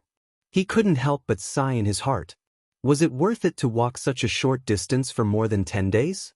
In the past, as long as he moved his body, the great snow mountain would have already been under his feet. But today, he actually walked over with his feet. However, when Zhen Han turned his head around, he saw that there was no longer a smooth path ahead. There was only a small path leading to the great snow mountain. Zhen Han felt bitter in his heart. How could he not know that this was another test? In his heart, he was already cursing, motherfucker, which shameless baldy from the Buddhist sect gave this test. This great snow mountain? Could it be that this daddy has to climb up step by step? Zhen Han could only curse in his heart. It was impossible for him to not climb up because the sutra-seeking path in nirvana wasn't purely about seeking Mahayana Buddhist scriptures. The Immortal Palace also arranged for Zhen Han to spread Confucian teachings in the nirvana world. Everywhere they went, Chun Feng would preach Buddhism and discuss with the local Buddhas. As for Zhen Han, he would take out the Confucian scrolls that he had already prepared and give them to the local villagers. Especially those young children, Zhen Han would also tell them some stories about Confucian teachings. As for the effect of these scrolls and Confucian teachings, Zhen Han didn't know. Especially in many places in the nirvana world, Buddhism was highly respected. Very few people were interested in Zhen Han's Confucian scrolls. However, Zhen Han still had to brace himself and do this seemingly useless thing. It was also at this time that Zhen Han especially admired the Buddhas who preached Buddhism in the Immortal Town and other places hundreds of years ago. Your grandmother? Sure enough, there was no need for Zhen Han to say a word. That dragon horse Zhen Feng flew into a rage. Monk, could it be that you want me to drag these bullshit things up the Great Snow Mountain? Chun Zong raised his head and narrowed his eyes as he looked at the Great Snow Mountain that was almost unreachable. Then he looked at the snowfield with no way out. There was no fear in his mind. In 200 years, the entire nirvana world had been trampled under his feet. Would he still care about this small Great Snow Mountain? He simply turned a deaf ear to Zhen Feng's roar. He lifted his foot and firmly stepped on the path that was almost inaudible. Zing. You really want to go up? Dragon horse Zhen Feng was silly. Although he complained, how could he not go up with his strength? He was just afraid of being tired and lazy. But Chun Zong was different. He was very clear that Chun Zong didn't have a trace of psychokinesis and didn't know any Buddhist techniques. If he wanted to climb up the Great Snow Mountain, it would be 10,000 times more dangerous than him. Master naturally wants to go up. Chun Zong didn't turn his head and replied as if it was a matter of course. If you don't want to go up, then you don't have to. Damn it. Dragon horse Zhen Feng wanted to say something, but when he saw Zhen Feng follow Chun Zong and Zhen Han hurriedly walk past him, leaving behind a mysterious smile, what else could he say? He could only mutter, I don't believe that this Great Snow Mountain can't kill a monk like you. Then, he carried the Buddhist scriptures and stepped onto the path with difficulty. Boom! Just as the four of them stepped onto the path, a thunderclap sounded from the western sky, shaking the four of them to raise their heads. High up in the sky, tiny lightning threads were like hundreds of millions of dragons cruising in the sky. In the center of the lightning threads, there was an abnormal twisting vortex that was either elongated or extended. It even condensed into a strange black hole. In just a few breaths of time, the lightning threads expanded again and rushed towards the Great Snow Mountain. It was like a thunderstorm that covered the entire sky. At the same time as the thunderstorm roared, the twisting vortex suddenly overflowed like bubbles. A few, dozens, hundreds, and finally tens of thousands of vortexes, spinning rapidly in the thunderstorm. These vortexes were of different sizes and depths, and even their twisting was different. Disciple, what's going on? Chun Zong was surprised and turned to ask Zhen Kong naturally. How would I know?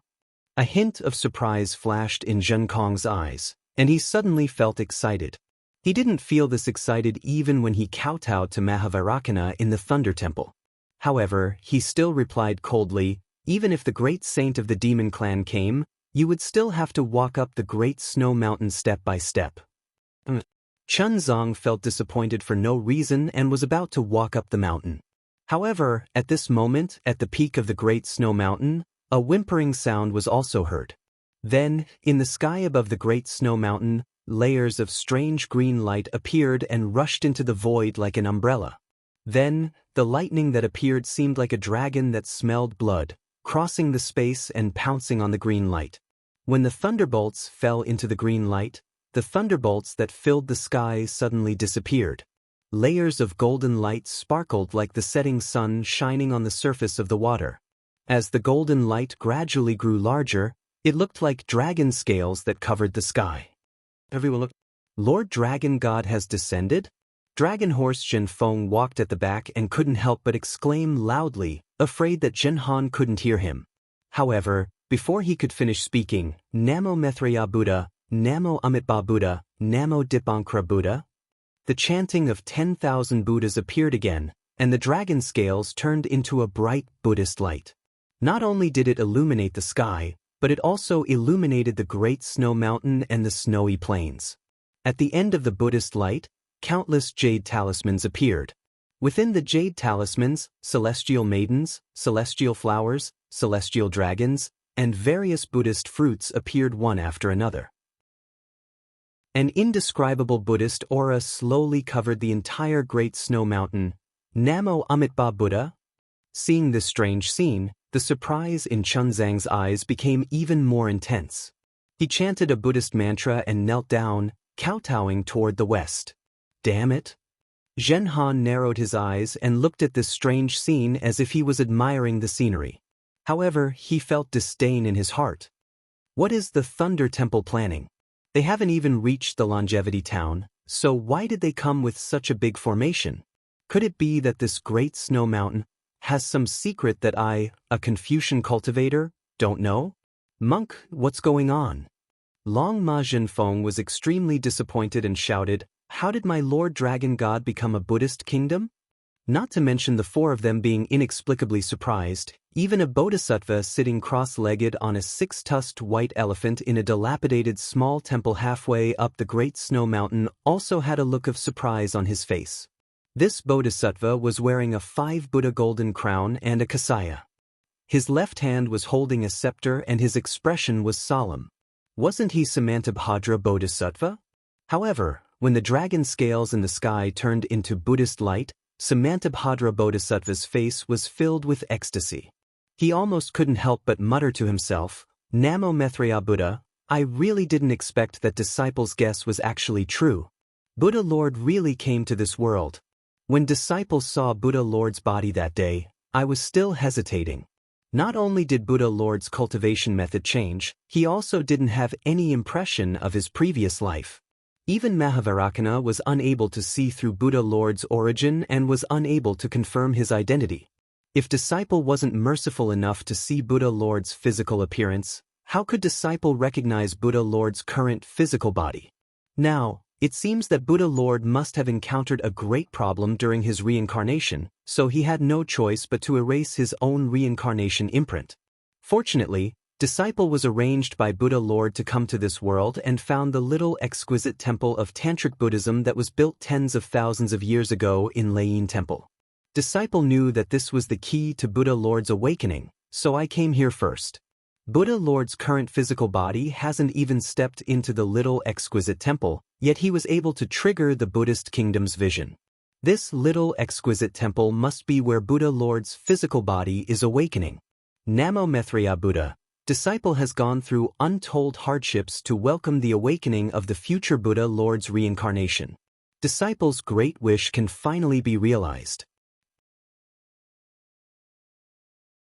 Chapter 4278. After Samantabhadra Bodhisattva finished speaking, he put his palms together and bowed in the direction of Lane Temple. He floated down from the six-tusked white elephant and patted the white elephant. The white elephant flew into the sky and concealed itself. Samantabhadra Bodhisattva landed in front of the main hall of Shaolin Long Temple. Samantabhadra Bodhisattva released his Buddhist awareness and scanned the surroundings of Shaolin Long Temple. After pondering for a moment, he walked to the main hall and sat down cross-legged.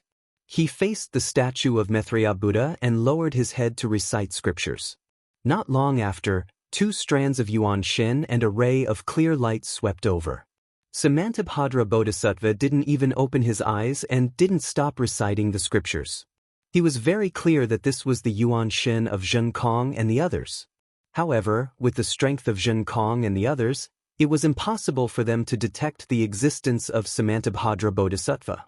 After an unknown period of time, he heard a series of dull knocks on the door. Chuanzang's voice also sounded. "Is there a senior brother here?" Disciple is Chuanzang of Nirvana Sutra Seeking. "I'm passing by today and it's already late. I hope senior brother can stay here for the night." Zhen Kong's voice sounded at an untimely time. I already told you, this is a deserted temple. There's no one here. Samantabhadra Bodhisattva floated out of the main hall. His body flashed with Buddhist light and turned into an old monk. This old monk wore a strange orange-red outfit and a red hat that looked like a coxcomb. The old monk that Samantabhadra Bodhisattva transformed into also had dark red skin and a face full of wrinkles. Under a pair of snow-white eyebrows, his squinted eyes seemed to be submerged in the wrinkles of time. This old monk was actually very similar to what Xiaohua had seen in the past. Samantabhadra Bodhisattva stood in front of the main hall and waved his hand unhurriedly. The broom that had been thrown next to the water tank in the corner for hundreds of years fell into his hand. Samantabhadra Bodhisattva looked at the temple gate with interest and then looked up at the sky. At this time, the tens of thousands of vortexes in the sky had exploded. Countless Buddha's light had shrouded the area for tens of thousands of miles. Layers of Buddha's light overlapped, and no one could tell how many layers there were. And within this Buddhist light, countless Buddhist kingdoms began to gradually form. Strands of faith power began to overflow within these Buddhist kingdoms. However, Samantabhadra Bodhisattva was a little puzzled. Within the layers of Buddha's light, there was a similar vortex. These vortexes overlapped with the Buddha's light. The layers of vortexes were hidden behind the Buddha's light and looked rather strange. However, Samantabhadra Bodhisattva didn't have time to look at it carefully. The door of the Shaolin Long Temple was once again pushed open. Zhen Kong's surprised voice rang out. Why is there an old monk here? Could he be a demon? Following Zhen Kong's words, he strode past Chun Zeng and stood in front of Samantabhadra Bodhisattva. He waved his magic wand in the air and looked at Samantabhadra Bodhisattva vigilantly. Bullshit. What demon? Draconic Horse Zhenfeng's voice rang out. In your eyes, there are only two types of creatures in this world. One type won't harm a monk, and the other type will harm a monk. Do you think an old monk can harm a monk? Samantabhadra Bodhisattva didn't care about the quarrel between the two. He only held a broom and swept the snow on the ground. The snow had already been swept away when he entered the Shaolin Long Temple. Now, he only swept away a thin layer of snow. Zhen Kong's eyes glowed with golden light.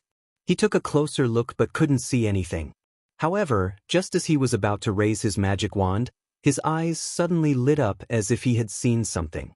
The corners of his mouth curled up into a mocking smile. Then he placed the magic wand on his shoulder and moved to the side. Elder. Seeing Zhen Kong move aside, Chun Zong quickly walked over and put his palms together. Disciple Chun Zong. Chun Zong wanted to greet him, but Samantabhadra Bodhisattva didn't seem to see him. He turned around and swept his gaze elsewhere. Chun Zong helplessly walked forward and grabbed the broom. He smiled and said, Old master, you're old. Rest on the side. As for the rest, disciple will help you sweep. Oh, little monk. Samantabhadra Bodhisattva's body trembled. He looked up at Chun Zong and said, All right, since you want to sweep, then sweep more. Samantabhadra Bodhisattva let go of the broom and looked at Zhen Kong. His squinted eyes suddenly widened. He pointed at Zhen Kong in shock and shouted, Demon, demon. Hee, if I'm a demon, then what are you? Although Zhen Kong saw something, he still didn't show any respect. He rudely retorted, he's a demon too? Draconic Horse Zhenfeng was shocked and hurriedly took a few steps back. Samantabhadra Bodhisattva's face turned pale. He pulled on Chun Zhang's sleeve and shouted, What? Little monk, your horse can speak human language? It's a demon too? Chun Zong held the broom with one hand and supported the old monk with the other. He replied with a slightly loud voice, Old master, don't be afraid. This draconic horse is this poor monk's disciple. Although it has the appearance of a draconic horse, it's actually a dragon. It's of the same bloodline as my Buddhist sect's guardian heavenly dragon. Monk. Draconic Horse Zhenfeng was unhappy and shouted, How can your Buddhist sect's heavenly dragon be compared to my Dragon Island's bloodline? Namo Amitabha. The old monk was still afraid. His withered vine-like hand tightly held onto Chun Zong and shouted, Since it's a dragon, then it's a demon. I remember that when I was young, My house was next to a river. Dragons would often appear there. Every year, they would eat little boy. That old man, Draconic Horse Shenfeng, was even more unhappy. He almost jumped up and shouted, "That's a flood dragon. To put it bluntly, it's a python spirit. How can it be compared to this old man?" Namo Amitba. The old monk's face turned pale. He hid beside Chunzong and secretly looked at Draconic Horse Shenfeng and said, "You still say that he's your disciple. Look at him, he doesn't even call you master. How can he be your disciple? Such a disciple, what do you want him for?" "Damn it." Draconic Horse Shenfeng angrily said, "What does it have to do with you whether I call you master or not?" "Shenfeng." Chunzong finally couldn't bear it and shouted, "Go outside the temple and wait. Don't scare this old man." Draconic Horse Shenfeng smiled and said, "If master doesn't worry about this disciple carrying the scripture outside, then this disciple will go. Master, you don't need to worry about this." Zhen Han, who had been watching from the side for a long time, immediately walked over and said with a smile, "This disciple will take the scripture from junior brother's back and then let senior brother kick him down the mountain." "Zhen Han."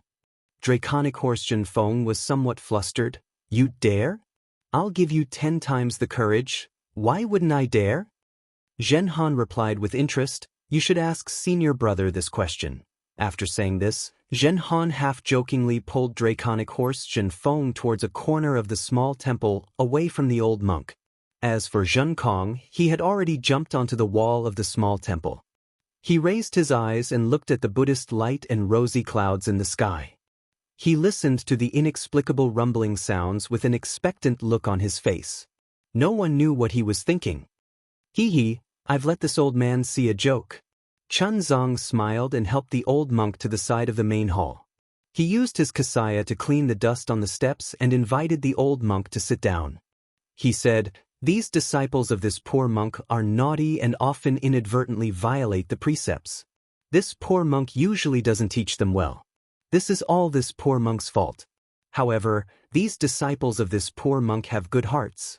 The secular world once said that if one doesn't teach well, it's the father's fault. If one doesn't teach strictly, the teacher will be lazy.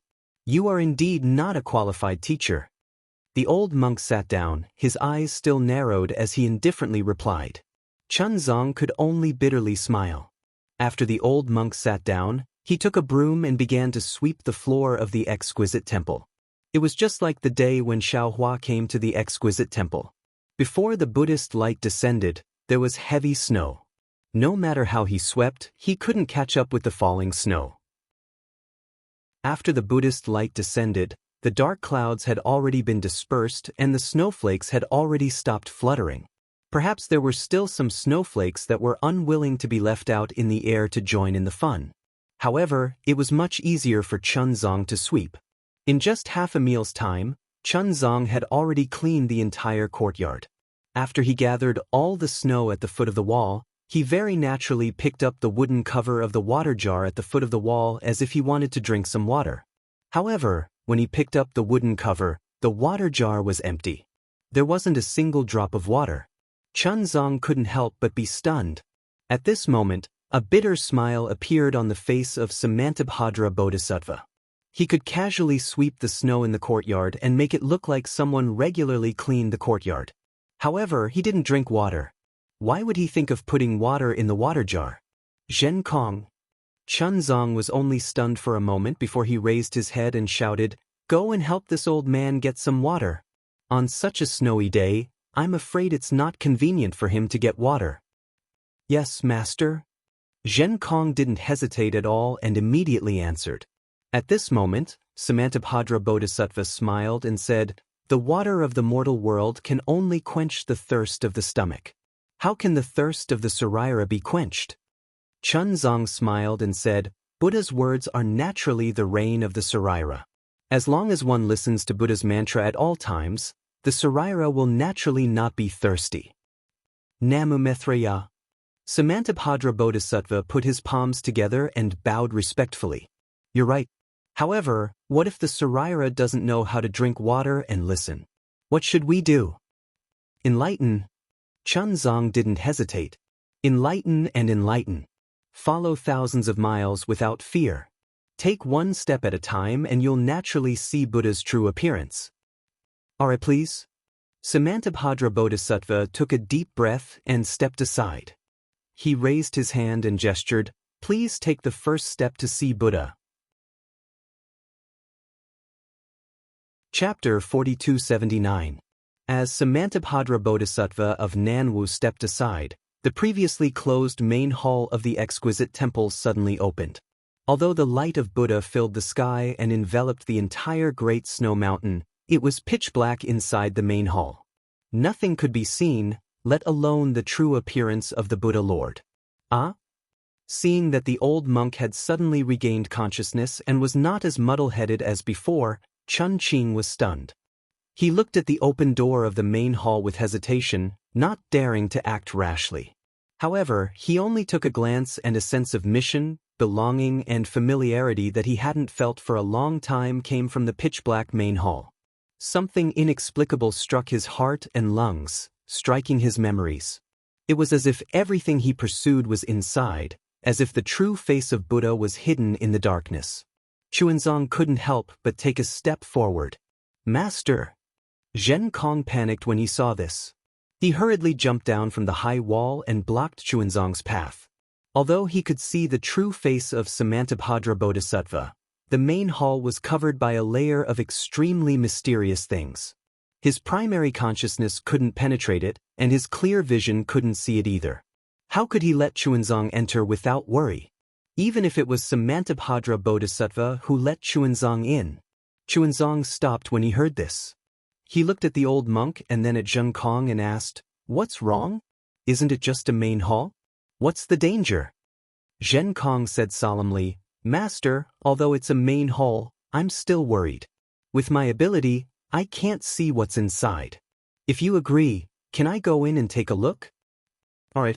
Xuanzang didn't hesitate and nodded in agreement. Zhen Kong glanced at Samantabhadra Bodhisattva and ignored the displeasure on Samantabhadra Bodhisattva's face. He held the magic wand and strode into the main hall. It was very strange.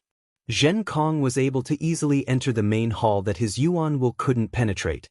The main hall was the main hall, and the Buddha statue was the Buddha statue. There was nothing strange about it. Even if Zhen Kong released his Yuan will and clear eyes technique, he still couldn't see anything strange. "Master, please come in." Zhen Kong had no choice but to wait inside and call out. "Can I?" Xuanzang's heart suddenly jumped. He felt as if something extremely important was about to appear in front of him. Moreover, he also felt that the appearance of this thing would affect his life. Everything would change because of this. He had no choice but to ask Samantabhadra Bodhisattva of the Namo pilgrimage again. "Namo Maitreya." Samantabhadra Bodhisattva put away his displeasure and raised his hand with a smile. "Of course. Furthermore, I want to accompany you." Xuanzang was already a little absent-minded. He did not seem to hear Samantabhadra Bodhisattva's "I." As Xuanzang walked closer, the Buddhist light in the sky became brighter and more transparent. The Buddhist kingdom in the Buddhist light also became clearer. The faint chanting of the 10,000 Buddhas seemed to be right beside him. At this time, let alone Zhenhan, even Dragon Horse Zhenfeng couldn't help but calm down. He raised his head and looked at the sky uneasily. Lowering his voice, he asked, "Second senior brother, what's going on? Could it be that this monk really has some background?" "Nonsense." Zhenhan couldn't help but scold. If he doesn't have any background, how could he go to Laiyin Temple to obtain scriptures? Do you think that there are millions of Buddhas in Western Paradise and everyone can go there to obtain scriptures? Didn't you see many Buddhas and Bodhisattvas in Laiyin Temple? This monk might be one of the Bodhisattvas. Damn it. Dragon Horse Zhenfeng muttered. Then didn't I offend this monk? Offend the future Bodhisattva? Hee, so what if you offend him? Zhenhan laughed. As long as you don't get kicked out by him, as long as you reach Longevity Town? Oh, it seems that we don't have to wait that long.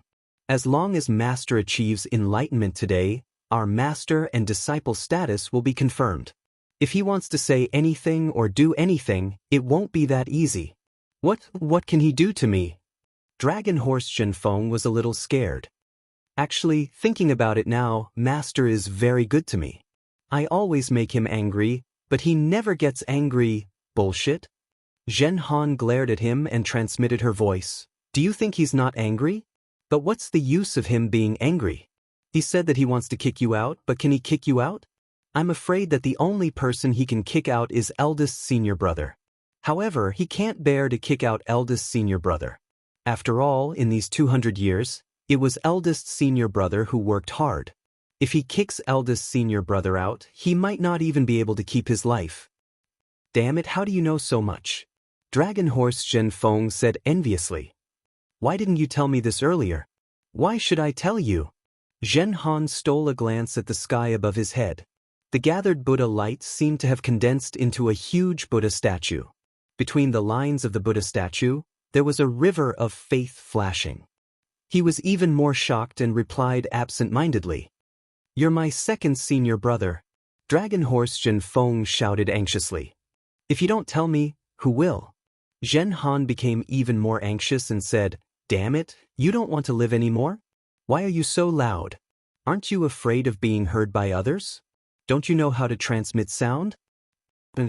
Dragon Horse Zhenfeng didn't dare to say more and only replied with a single word. Zhen Han was very satisfied with Zhenfeng's attitude and said with a smile, If you treat this monk as your master, then maybe I'll treat you as my junior brother. Why should this monk be my master? Dragon Horse Zhenfeng was the first to speak, but he immediately came back to his senses and shouted back. Because of that. Zhen Han pointed at the Buddha statue in the sky and didn't say anything else. What is that? Dragon Horse Zhenfeng looked at the dazzling scene in the sky. His fist-sized eyes reflected the Buddha light and the grayish-white color of the overlapping Buddha light. At this time, Chunzong had already walked to the front of the hall and was about to step over the threshold. Namo Maitreya Buddha, Namo Maitreya Buddha. The whole hall suddenly lit up and Buddhist chants resounded. Chunzong was shocked. He looked into the hall and saw that it was empty. The golden body of Maitreya Buddha was lying there casually. This golden body was unusually fat, with its chest exposed. It had a very warm smile on its face. In its left hand was a small bag, and in its right hand was a thick prayer bead. The Buddha's light was emitted from the golden body, but the sound of chanting came from the void. This Buddha light not only illuminated Zhen Kong, who was standing at the side of the hall, but also illuminated the incense table and the two thick red candles on it. Namo Maitreya Buddha. Samantabhadra Bodhisattva of Namo Maitreya Buddha had already entered the hall and stood respectfully beside the incense table. As he chanted, he lit up the red candles. At the same time, incense appeared on the fist-sized incense burner in the middle of the red candles. As the red bricks were lit, the incense also burned. Samantabhadra Bodhisattva of Namo Maitreya Buddha? Chunzong was shocked and hurriedly stepped into the hall. Why is Bodhisattva here? Forgive this disciple's poor eyesight, Bodhisattva, please forgive this disciple. As he spoke, Chunzong hurriedly bowed. Samantabhadra Bodhisattva of Namo Maitreya Buddha didn't dare to let Chunzong bow. He hurriedly put his palms together and Chunzong immediately couldn't bow. He rushed to say, Disciple Samantabhadra has come to the Western Paradise to welcome Namo Maitreya Buddha's return. What? Namo Maitreya Buddha? Chunzong was stunned and said in surprise, Bodhisattva isn't joking with disciple, right? Disciple is the reincarnation of Namo Maitreya Buddha? That's right. Buddha Lord is naturally the reincarnation of Namo Maitreya Buddha in this life. Samantabhadra Bodhisattva of Namo Maitreya Buddha nodded and said, Disciple spent 2 rounds of the golden body and sacrificed 1,000,000 merit points to know that Buddha Lord had come to the Western Paradise in this life. Disciple then spent hundreds of years to find the Tantra of Xilinglong Temple in the Great Snow Mountain. At the same time, Buddha Lord used his physical body to make a great wish that mortals couldn't fulfill. He did a good deed of seeking scriptures in the Western Paradise. Buddha Lord, look at the Great Snow Mountain now.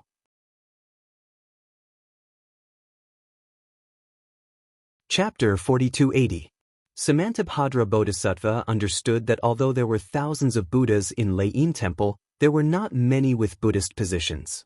Just like how there were only 3,000 great Taoists, cultivators were like carps crossing the river. Only a few could obtain great Taoists. The Buddhism sect emphasized the 9 transformations golden body. The 9 transformations cultivation method did not necessarily require one to reincarnate.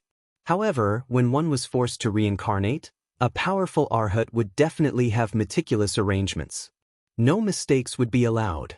The Buddha lords of Buddhism sect were led by Dipankara Buddha World Honored Venerable, Mahavairakana World Honored Venerable, and Maitreya Buddha World Honored Venerable. The cultivation of these 3 Buddha lords was the biggest mystery of Buddhism sect. Even the reincarnations of the sons of Buddhas with great supernatural powers had arrangements. How could their reincarnations not have careful arrangements? In the whole world, who could break their cultivation and snatch the Buddha position from under their supernatural powers? In the eyes of Samantabhadra Bodhisattva, this was simply impossible. This had never happened since the establishment of the Buddhist sect. But now, the golden body of Namo Dang Lai Maitreya had cracked, and Samantabhadra Bodhisattva, who thought it was the reincarnation of Namo Dang Lai Maitreya, stood in front of the golden body without any change. Wasn't this the usual Buddha position change? Samantabhadra Bodhisattva of Namo subcontinent was extremely surprised. A Buddhist position change? Chuanzang was also shocked when he heard Samantabhadra Bodhisattva's words. He seemed to have thought of something and his face turned pale. A Buddhist position change? Zhen Kong, on the other hand, watched all of this with great interest as he laughed inwardly. Interesting. Boom. Just as Samantabhadra Bodhisattva and Chuanzang's expressions changed, a loud beast roar came from the sky. Zhen Kong was stunned. When he raised his head to look, he saw a flood of 5-colored starlight charging towards him from the Buddhist light that filled the sky. The Buddhist light that had completely covered the snowy mountain was instantly torn apart by the starlight. Once the crack appeared, the starlight immediately turned into a halo and rushed in all directions. Behind the starlight, the overlapping dark clouds were like huge mountains piled up together. They pushed over from the sky and covered the sky above the great snow mountain in the blink of an eye. From the dark clouds, a vast vital thought was like a cold stone. It brushed past the space and produced a clanging sound as it fell toward the exquisite temple. A great demon? Samantabhadra Bodhisattva was shocked when he saw the vital thought. He shouted, "Strange things happen every year. Why are there so many of them this year? Can a mere great demon disperse the Buddhist light of my Namo Maitreya Buddha? How can a great demon disperse the Buddhist light that even Vairocana Buddha revered one not touch?" Roar! Before Samantabhadra Bodhisattva could do anything, the 6-tusked white elephant that was originally hidden in the void roared and revealed itself. The white elephant was surrounded by Buddhist light and layers of golden, swastika, runes appeared on the elephant's body. The white elephant first opened its mouth and shot out Buddhist light mixed with specks of golden light. It shot toward the dark clouds like a fountain. Then, the white elephant waved its long trunk and landed on the dark clouds where the vital thoughts swept out. Buzz buzz. When the white elephant's trunk landed in the air, it immediately turned into a white python-like Dharma image. Not only did it seal the space within dozens of miles, but the space also exploded under the heavy pressure. Tiny spatial cracks faintly appeared. Boom! The Buddhist light and golden light first collided with the dark clouds. The dark clouds were as solid as a mountain. Amidst a loud boom, the Buddhist light and golden light only created huge cracks in the dark clouds. They could not penetrate it at all. At this moment, the white elephant's trunk collided with the vital thought again. Clang! Unexpectedly, there was a metallic sound. Multicolored light and shadow suddenly appeared. Even though the ice-cold primordial intent was defeated, the white elephant's tusks were also sent flying. There were traces of blood on the tusks that were lacerated and lacerated. Damn it! At this moment, Zhen Kong had already flown out with a demonic staff in his hand. He roared and pounced forward. The flames around his body seemed to want to burn the sky. Second senior brother. In the corner of the exquisite temple, Dragon Horse Zhen Feng saw the scene in the sky and his legs trembled. Seeing Zhen Kong jump into the air, he couldn't help but exclaim, "Is senior brother crazy? The one who came is not an ordinary demon. He has not even shown himself and has already defeated Samantabhadra Bodhisattva's white elephant. No matter how powerful senior brother is, he can't be a match for him. If he goes up, if he doesn't go up, he will be courting death for nothing." What do you know? Zhen Han smiled coldly. Shaoling Long Temple still has Samantabhadra Bodhisattva of Namo. With him here, even if a great demon saint comes, what can he do? Eldest senior brother was the smartest one. Now that he had gone up, he was showing off to Samantabhadra Bodhisattva. How could Bodhisattva hurt him? Granny, so that's how it is. I also want to go and snatch the merit. Longma Zhenfeng angrily said, "This is an opportunity to perform in front of Samantabhadra Bodhisattva. I can't let eldest senior brother snatch it away." Bullshit. Zhen Han cursed in a low voice again. Samantabhadra Bodhisattva of Namo knows how you and I usually behave. What's the point of showing off now? You and I had better hide here and wait patiently for Master to attain Buddhahood so that we can bask in his glory. Zhen Kong naturally wasn't as despicable as Zhen Han thought. He just didn't want to put Xuanzang in danger. Although he knew that he wasn't a match for the one who came, he still urged his body and rushed forward. Unfortunately, before he could fall, he saw a black cloud falling from the sky and instantly landing in front of the six-tusked white elephant. The six-tusked white elephant was shocked and quickly retreated. At the same time, the six tusks suddenly left its body and turned into flying swords that pierced the black cloud. Clang, clang, clang. A series of sounds rang out as the white tusks rushed into the black cloud. However, they only managed to disperse the dark cloud a little. The five-colored light within the dark cloud reappeared and blocked the white tusks. The white tusks of the white tusks disappeared in the void. The dark cloud continued to rush towards the exquisite temple. A five-colored halo that seemed to be on the same side as the screen fell with a whoosh and smashed towards the six-tusked white elephant. Although the six-tusked white elephant had already retreated, the five-colored halo had already descended while its body was still in the air. "How dare you!" Samantabhadra Bodhisattva of Namo Daxing frowned. An 8th-rank Buddhist lotus appeared under his feet to support him. He waved the jade scepter in his hand and a huge lotus appeared out of thin air, blocking the six-tusked white elephant. When the five-colored halo saw that Lianhe had blocked it, it suddenly sped up and landed on the six-tusked white elephant's shadow. "Awoo!" The six-tusked white elephant let out a blood-curdling screech. All of its shadows were split into 6 pieces, and its body was already drenched in blood. Clang! At this time, the huge lotus rushed into the five-colored halo. In the sound of metal clanging, the five-colored halo was shattered. At the same time, the lotus turned into specks of Buddhist light and fell into the air. "Evildoer, eat this grandpa's staff." Before the specks of Buddhist light fell, a fiery figure rushed out from the shattered Buddhist light.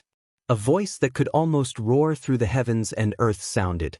Zhen Kong held the devil wand in his hand and rushed towards the dark cloud. "Gee!" A hoarse voice came from the dark cloud. "Are you the fire ape that protects the human race?" Zhen Kong naturally didn't say anything. His devil wand fell into the dark cloud like a thunderbolt. With a boom, the five-colored halo was swung out from the dark cloud like a screen. However, this time, it didn't land on Zhen Kong. Instead, it landed on the devil wand. Boom! With a loud sound, Zhen Kong's arms went numb and the web between his thumb and forefinger became hot. He couldn't hold onto the devil wand anymore. Woo! It flew into the air. Before Zhen Kong could move his body to grab the devil wand, the five-colored halo rose into the sky. Whoosh! The halo flashed and the devil wand was actually shattered into 6 pieces. Damn it, damn it, damn it! When Zhen Kong saw that the magic wand was destroyed, his eyes immediately turned blood red. He cursed angrily and flames flickered around his body. His ape body involuntarily swelled up. In just a short moment, a 300-meter tall fire ape appeared in the air. Damn it! This fire ape is indeed powerful. Longma Zhenfeng was somewhat flabbergasted.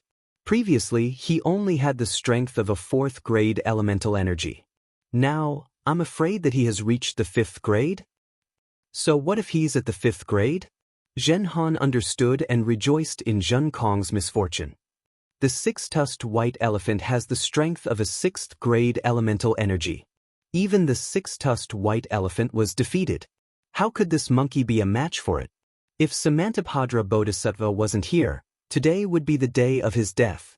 Indeed, just as Zhen Han said, the moment the fire ape's avatar appeared, a voice came from the black cloud.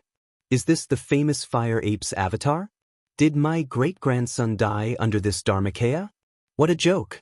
How could such a small trick hurt my good grandson? As the voice spoke, a 5-colored light rushed out from the black cloud. However, this time, the light turned into a wave and fell from the sky. Swish! Under the light, Zhen Kong didn't dodge at all. Not only were the flames around his body extinguished, his body was also riddled with holes and rapidly returned to its original form. Damn it! Zhen Kong seemed to rather die than submit. He forcefully struggled and opened his mouth, wanting to spit out the demon core. Enough! A sneer came from the black cloud. You dare to make a fool of yourself in front of me with your insignificant methods? If not for the fact that you're just a puppet, I would have killed you long ago. As the voice spoke, countless black strands appeared in the air around Zhen Kong. They were like millions of little snakes that imprisoned Zhen Kong's body. Namo Maitreya. Samantabhadra Bodhisattva of Namo Maitreya chanted and appeared beside Zhen Kong. With a wave of his jade scepter, Buddhist light fell into the air like swords and dispelled the countless black threads. Then, the Buddhist light swept Zhen Kong away. However, at this moment, another wild laughter came from the black cloud. Samantabhadra Bodhisattva, you've been tricked. Chapter 4281. Following his words, the space within a few hundred miles began to vibrate. The 5-colored starlight that had previously filled the sky fell from the sky. At the same time, the 5-colored starlight that had appeared at the feet of Samantabhadra Bodhisattva of Namo Majesty also began to roll up wildly, trapping him in the domain of the 5-colored starlight. Sensing the power of the 5-colored starlight, Samantabhadra Bodhisattva seemed to have thought of something. He frowned and slapped the top of his head. Boom! The Buddhist light gushed out and turned into tens of thousands of lotuses to protect him and Zhen Kong. At the same time, the 8th grade Buddhist lotus under his feet also overflowed with Buddhist light. It suddenly expanded and protected him. Countless golden runes surged around his body. Amidst the chanting of thousands of Buddhas, the golden body of the Buddha appeared. What's the use of this golden body of the Buddha? Inside the dark clouds, there was still no sign of the demon's true form. However, with a low roar, the 5-colored starlight that filled the sky broke through the air. The lotuses were smashed into pieces by the 5-colored starlight. The space that was enveloped by the Buddha's light began to collapse. Namo Maitreya Buddha. Samantabhadra Bodhisattva's expression changed slightly. The mirror behind his head overflowed with Buddhist light. Countless streams of faith flowed out of the mirror and turned into thumb-sized lotuses that flew into the sky again. Once the Buddhist light and lotuses appeared, the entire space stabilized again. At the same time, Samantabhadra Bodhisattva raised his hand and waved it. The jade rui flashed across the mirror and hundreds of Buddhist kingdoms fell into it. Roar! Dozens of heavenly dragons flew out of the void and surrounded the jade rui as they fell towards the dark clouds. However, the space where the jade rui landed was shattered. The dark clouds didn't even have a chance to escape. The Buddhist light suddenly appeared and shattered all the dark clouds. The dark clouds disappeared, revealing the true form of the demon within the dark clouds. A 5-colored shell appeared in front of Samantabhadra Bodhisattva. There were countless strange patterns engraved on the shell, and the 5-colored light was produced from these patterns. Boom! The space within 100 miles of the shell was completely confined. The jade scepter carried the power of the dragon and elephant, mixed with the power of the Buddhist kingdom, and fell on the 5-colored light. Amidst the glaring Buddhist light, the the five-colored light of the shell also emitted an extremely bright brilliance, entangling with the Buddhist light. The whole world was trembling. The entire snow mountain was shaking. Whether it was the Buddhist light or the dark clouds, they were all shattered in the trembling. The five-colored shell was shot into the void and shadows appeared in the air. However, when Samantabhadra Bodhisattva lifted the jade rui, a laugh sounded in the void again. Samantabhadra Bodhisattva, you've been tricked again. The Bodhisattva of the Thunder Temple is so. Damn it. Samantabhadra Bodhisattva was rarely angry. He cursed in a low voice and opened his mouth. Countless heavenly flowers fell madly towards the main hall of the exquisite temple as if he wanted to protect Chuanzang in the exquisite temple. Unfortunately, before the heavenly flowers fell, the sky above the exquisite temple lit up like a mountain. The five-colored light soared into the sky again. The shell that was shot into the void had unknowingly moved to the top of the exquisite temple. The opened shell covered the entire main hall. The heavenly flowers fell on the five-colored light and turned into Buddhist light. Master! Zhenfeng and Zhenhan shouted and rushed out at the right time to the main hall. Unfortunately, before they could get close, they were pushed back by the five-colored light. Evildoer! Samantabhadra Bodhisattva roared and raised the jade rui again. He scolded angrily. Chuanzang is the sutra seeker of nirvana that my Thunder Temple and the Immortal Palace found together. His safety concerns the safety of the three continents. If you hurt him, don't blame the Buddhist sect and the Confucian sect for joining forces to attack the Thousand Demons' sacred realm. Oh my! The voice in the shell was very strange. You scared me to death. So this is the sutra seeker that the Confucian sect and the Buddhist sect found together. It concerns the safety of the two sects of the human race? However, I heard that the Mahayana Buddhist Sutra has already been obtained. Let this little pawn of the Dragon Palace carry it to the hidden immortal continent? Why do you still need this sutra seeker? Quickly release Chuanzang. Samantabhadra Bodhisattva was somewhat helpless and shouted, Chuanzang must personally bring the Mahayana Buddhist Sutra back to the Longevity Town. Otherwise, this sutra seeker of nirvana will not be considered finished. Yes, don't worry, Samantabhadra. I will definitely let this little monk go. Moreover, I will definitely not harm a single hair on his head. The voice was very calm. Samantabhadra Bodhisattva heard this and could not help but feel relieved. He nodded and said, since you are so tactful, as long as you release Chuanzang, I will not pursue this matter. However, before he could finish, the voice interrupted him. I just want to live forever and eat a piece of Chuanzang's flesh. Impudent! Samantabhadra Bodhisattva felt like he was being played. He sneered and said, that is just a lie that the primordial chaos ancestor instigated the demon race to destroy the sutra seeker of nirvana. How can you believe that? If it was in the past, I would naturally not believe it. Today, I saw the phenomenon of nirvana on the Great Snow Mountain. How can I not believe it? The voice was very proud. The scattered light on the shell shrank and shrank as if it was laughing maniacally. Before the physical body of reincarnation reaches nirvana, isn't it the primer for the elixir of immortality? Samantabhadra Bodhisattva's expression changed. His originally compassionate face turned cold.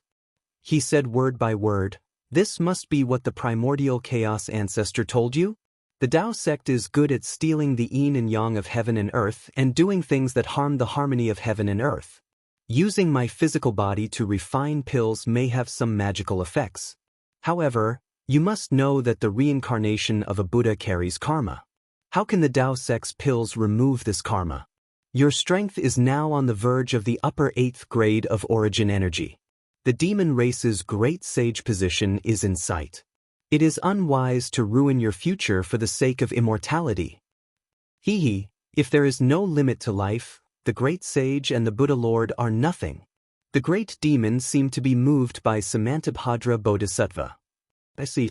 When Samantabhadra Bodhisattva heard this, he immediately understood. He smiled and said, I already know. If you let Chuanzang go, I can guarantee that I will personally go to Mahavairakana and ask for one for you. What do you think?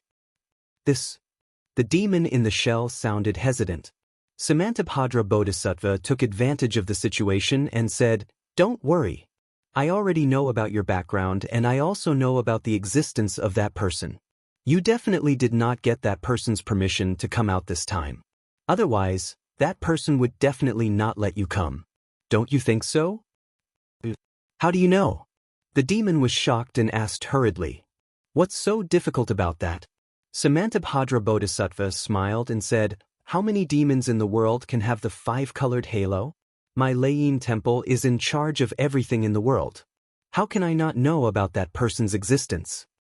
Alright. The demon in the shell saw that its background was exposed and did not want to cause any more trouble.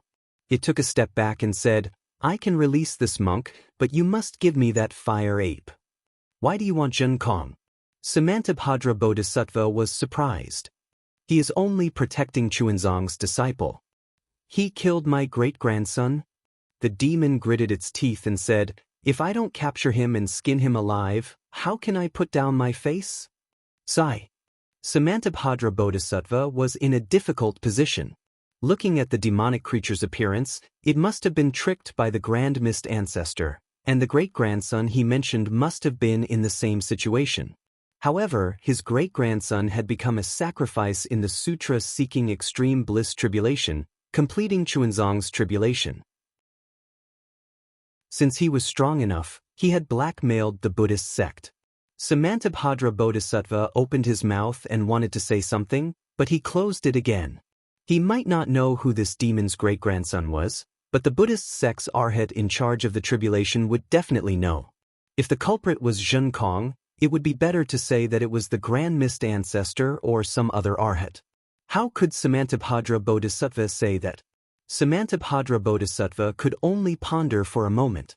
He glanced at the wounded Jun Kong hiding in his Buddhist light and said, "Jun Kong is right here. You can come and take him at any time. However, you should let Chuanzong out first and ask him. After all, he is Jun Kong's master." Jun Kong was powerlessly lying in the air. The demon's 5-colored halo was extremely strange. Not only did it destroy his physical body, but it also prevented his physical body from recovering. Moreover, it was corroding his heart and lungs at an extremely fast speed. Jun Kong circulated his cultivation technique to resist. He saw everything that happened in front of him. Perhaps he already knew his ending, but there was no cowering or fear in his eyes. "Samantabhadra, are you trying to shirk responsibility?" The demon found it funny when he heard Huang Xiaolong's words. "The little monk is in my hands. His life and death is up to my will. Can he object? Why don't you just send Jun Kong over? Why go through all this trouble?" "Namu Maitreya." Samantabhadra Bodhisattva waved his hand and Jun Kong was sent to him. He said, "Ask Chuanzong. As long as he nods, I will immediately hand Jun Kong over to you." "You really took off your pants to fart. What an unnecessary move." The demon was a little impatient. The light from the shell spread out and revealed Chuanzong's figure. He said coldly, "Little monk, you already know the origin of this matter. Do you want to be eaten by me? Or do you want Jun Kong to come with me?" "Namu Amitba." Chuanzong didn't hesitate at all. He chanted the name of Buddha. "How can I let my disciple die for me? I am willing to go with you." "Ah?" The demon was completely stunned. "You want to be eaten by me? Is there something wrong with your brain?" "Chuanzong." Samantabhadra Bodhisattva was also very anxious. He shouted, "Don't forget your responsibility. Don't forget the great wish you made in the longevity town. Sacrificing Jun Kong can save countless lives." Chapter 4282. Chuanzong took a deep breath and looked at Jun Kong. "Yes, I remember my great wish. I'm willing to let my Buddha light shine on the hidden immortal. I also hope that the kind men and women of the 3 continents will listen to the teachings of my Mahayana Sutra. Jun Kong is also a living being. Not to mention the fact that he has protected me for 200 years, even if he's a complete stranger, I have no right to decide his life and death. In this world, the only one who can decide my life and death is myself. I'm willing to exchange my life for Zhen Kong's. Idiot, idiot. Samantabhadra Bodhisattva couldn't help but scold. Chuanzang, not to mention that just the fact that you're responsible for the Sutra of Nirvana means that you can't talk about life and death. Your life and death no longer belongs to you but to the Thunder Temple and the Immortal Palace. Your death could lead to the deaths of millions and millions of lives. After hearing Samantabhadra Bodhisattva's words, Chuanzang felt an inexplicable sense of disgust. He was extremely disgusted by this act of sacrificing oneself for the greater good. Moreover, he seemed to have heard some other meaning from the words. However, he didn't show it. Instead, he put his palms together and said, Namo Amitabha. I've already obtained the Mahayana Sutra from the Thunder Temple. After I go, I only need Zhen Kong, Zhen Han, and Zhen Feng to deliver the sutra to the immortal town. Compared to the sutra, my life and death is no longer important. No, you must deliver the sutra to the immortal town's river tide temple. Why must I deliver it personally? Chuanzang asked in surprise. Samantabhadra Bodhisattva clenched his teeth and said patiently, There's no need to talk about this now. If you don't make a decision, then I'll help you. Samantabhadra Bodhisattva was just about to speak when a five-colored halo appeared around his body. His hand lightened as Zhen Kong disappeared into thin air. The monster's voice sounded triumphant again. Since it's so difficult, why don't you just let me take them all? How dare you? Samantabhadra Bodhisattva was shocked and waved the jade rui again. Rumble? At this moment, there was another thunderous sound in the sky above the great snow mountain. The black and white color that was previously hidden behind the light of Buddha and later covered by the demonic creature's five-colored halos and dark demonic clouds suddenly shone brightly. Moreover, thick lightning threads that were even more vigorous than horned dragons surged out from these black and white patterns. Lightning energy that exceeded everyone's understanding seeped out from these lightning threads and frantically covered the 10,000-mile radius of the Great Snow Mountain. What was special was that when these thunder threads appeared, the power of thunder within hundreds of thousands of miles was stimulated. Layers of the power of heaven and earth turned into thunder and lightning, gathering towards the Great Snow Mountain. It was as if thousands of thunders were converging. The entire sky, with the Great Snow Mountain as the center, formed layers of huge thunder vortexes, rolling one after another, as if they were rippling all over the sky.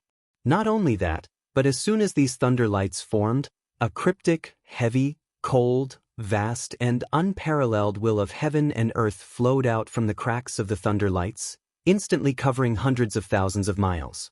The phenomenon of the Great Snow Mountain had long attracted the attention of the supreme beings of the three continents. Every being released their consciousness to investigate and pay attention to the development of the situation. Previously, the signs of Nanwu Maitreya Buddha attaining enlightenment had completely blocked these consciousnesses, and the strange appearance of the demonic creatures had allowed these consciousnesses to enter the Great Snow Mountain. At this moment, the appearance of thousands of thunders instantly crushed these consciousnesses, and all the supreme beings hurriedly tried to withdraw their consciousnesses.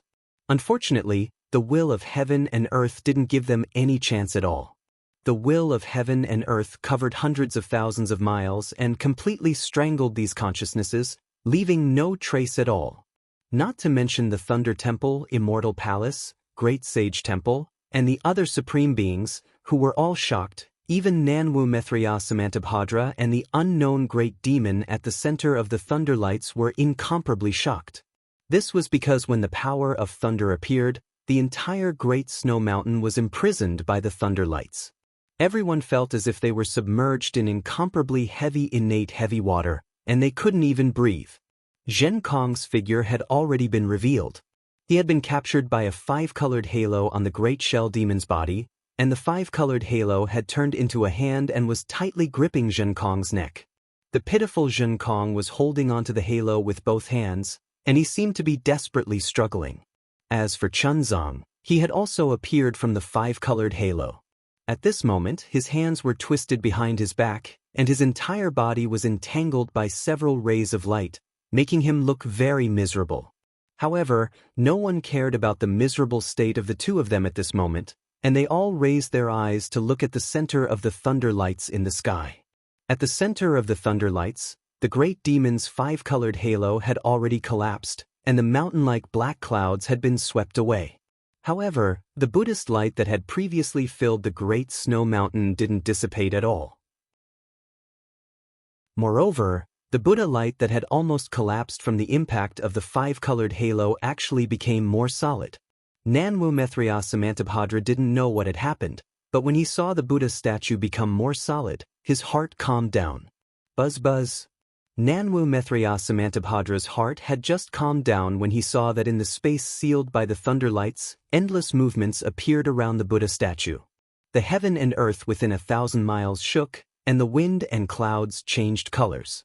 Endless power of faith was born from the void, and poured down on the Buddha statue like a waterfall.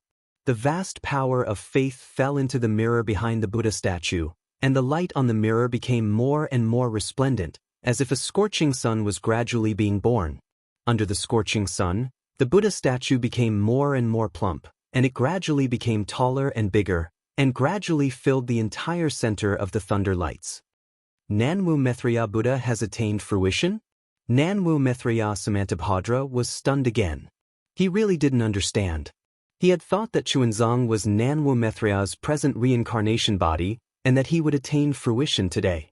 However, when Chuanzang entered the main hall, other than the phenomenon of fruition on the surface, there was no substantial movement at all. Now, when Nanwu Maitreya Samantabhadra gave up on this idea, the phenomenon of Nanwu Maitreya Buddha's fruition appeared again. However, when he saw that the phenomenon of fruition stopped in the sky and didn't fall, and Chuanzang was still in the hands of the great demon with an unpredictable background, Nanwu Maitreya Samantabhadra understood that Chuanzang was definitely not the Buddha who had attained fruition. Nanwu Maitreya Buddha's throne has changed hands. This is a major event that has never happened since the creation of the world. I don't know which powerful Buddha Lord took the throne from Namo Maitreya. Samantabhadra Bodhisattva of Namo Maitreya had already understood the outcome. He pondered with mixed feelings. This is the greatest secret of the Buddhism sect. I'm lucky enough to see it. Whether it's a blessing or a misfortune, it's all up to me. Boom!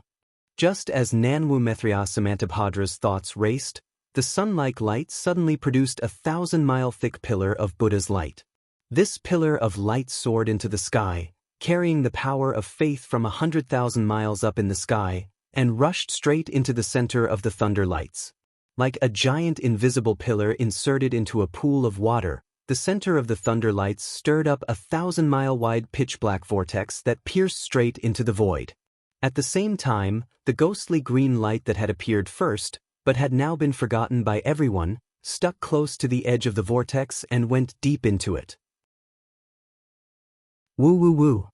A mysterious sound that sounded like the cries of gods and ghosts was heard in the void. Wherever the ghostly green light flashed, the black and white in the thunder lights immediately intertwined and turned into a grayish-white color.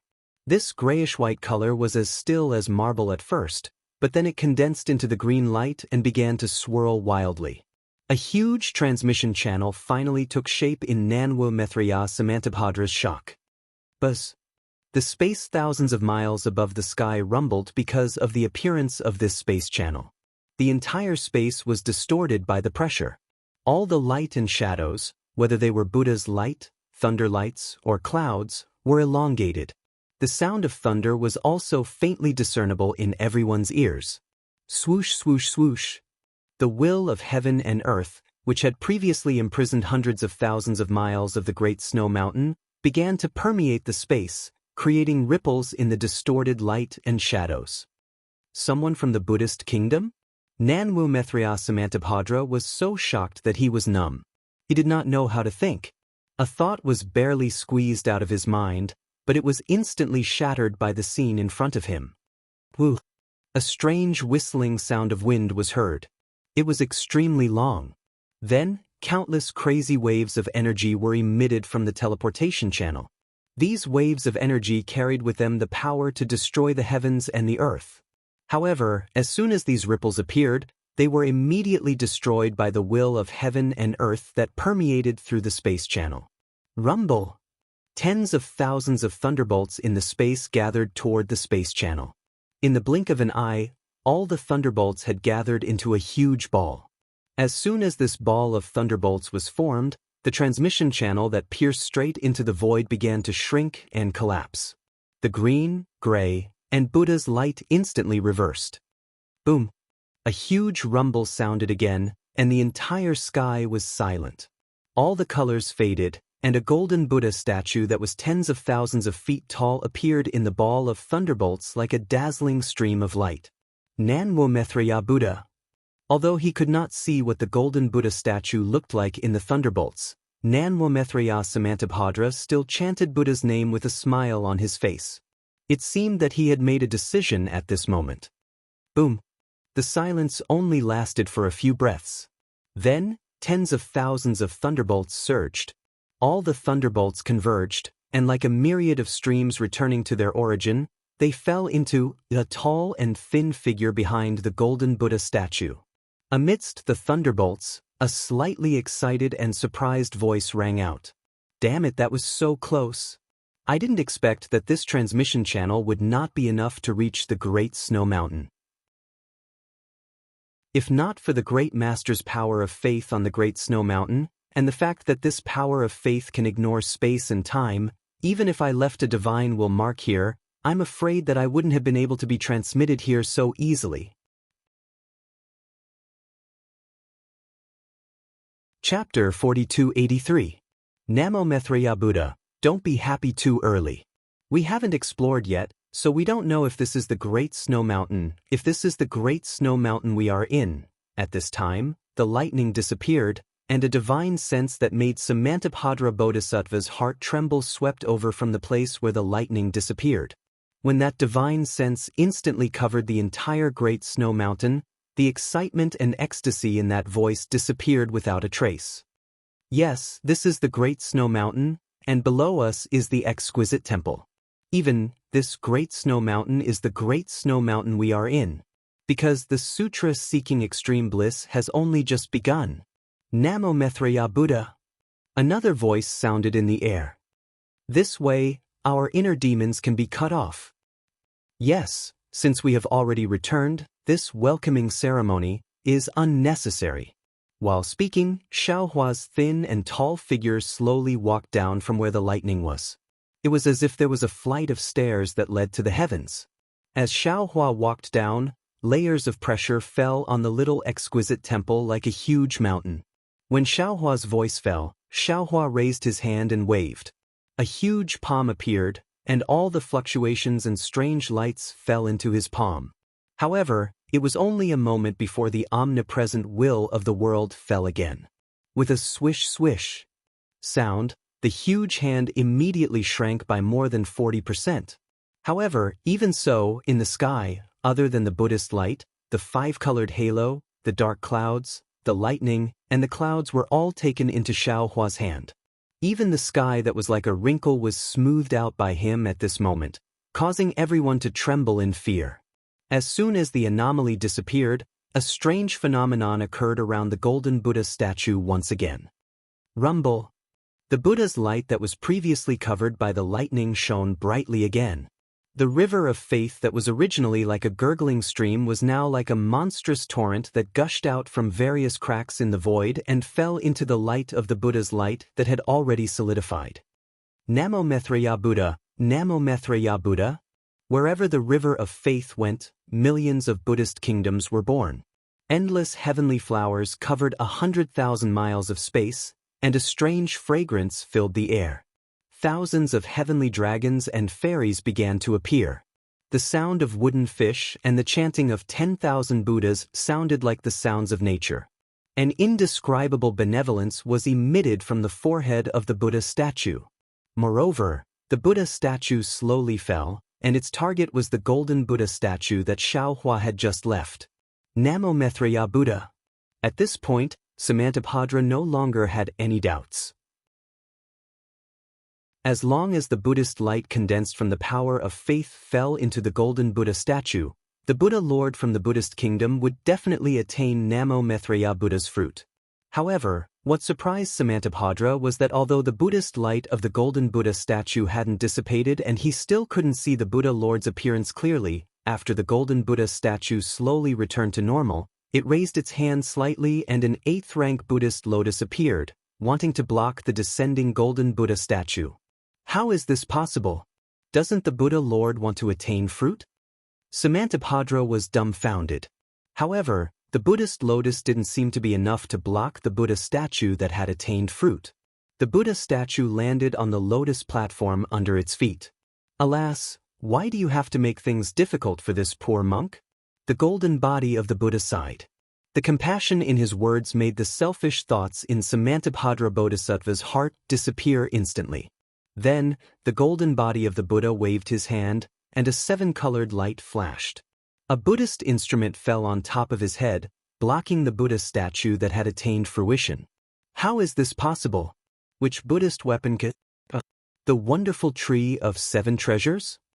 Samantabhadra Bodhisattva was completely dumbfounded. Why is this Buddhist treasure here? Namo Maitreya Buddha, I understand now. With this item alone, Buddha Lord can obtain the position of Namo Maitreya Buddha. Since the Buddha statue was stopped, the golden Buddha statue returned to its original state. When the golden Buddha statue turned around, Samantabhadra of Namo Pilgrim had a complete mental breakdown. He was almost ecstatic in his heart, because there was another Chuanzong in front of him. Samantabhadra felt his golden body lose its color, and he felt like scratching his ears and cheeks. Second senior brother, quickly come and see. Draconic horse Zhenfeng raised its head, its hooves trembling slightly as it said, "There's another monk in the sky." Nonsense. Zhenhan swallowed a mouthful of saliva and whispered, "That's Master." Master? Draconic horse Zhenfeng was stunned. Looking at Chuanzong, who was still being captured by the 5-colored demon race, he asked curiously, "Isn't our master that? How can that weak monk be our master?" Zhenhan coldly transmitted, "Only this Buddha Lord who can attain Buddhahood can be our master." Draconic horse Zhenfeng understood the meaning of Zhenhan's words and couldn't help but shout, "Second senior brother, you're really good at taking advantage of the situation." Zhenhan smiled and said, "There are hundreds of millions of people like me in the 3 continents.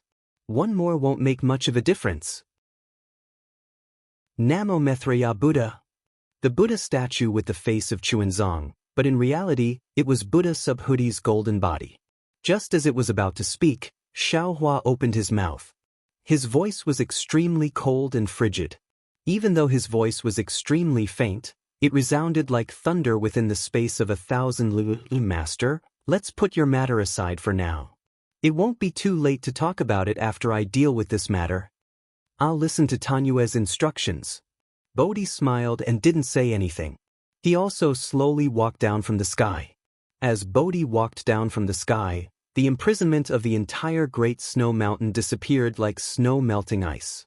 Seeing that the imprisonment was gone, Samantabhadra Bodhisattva didn't dare to be negligent.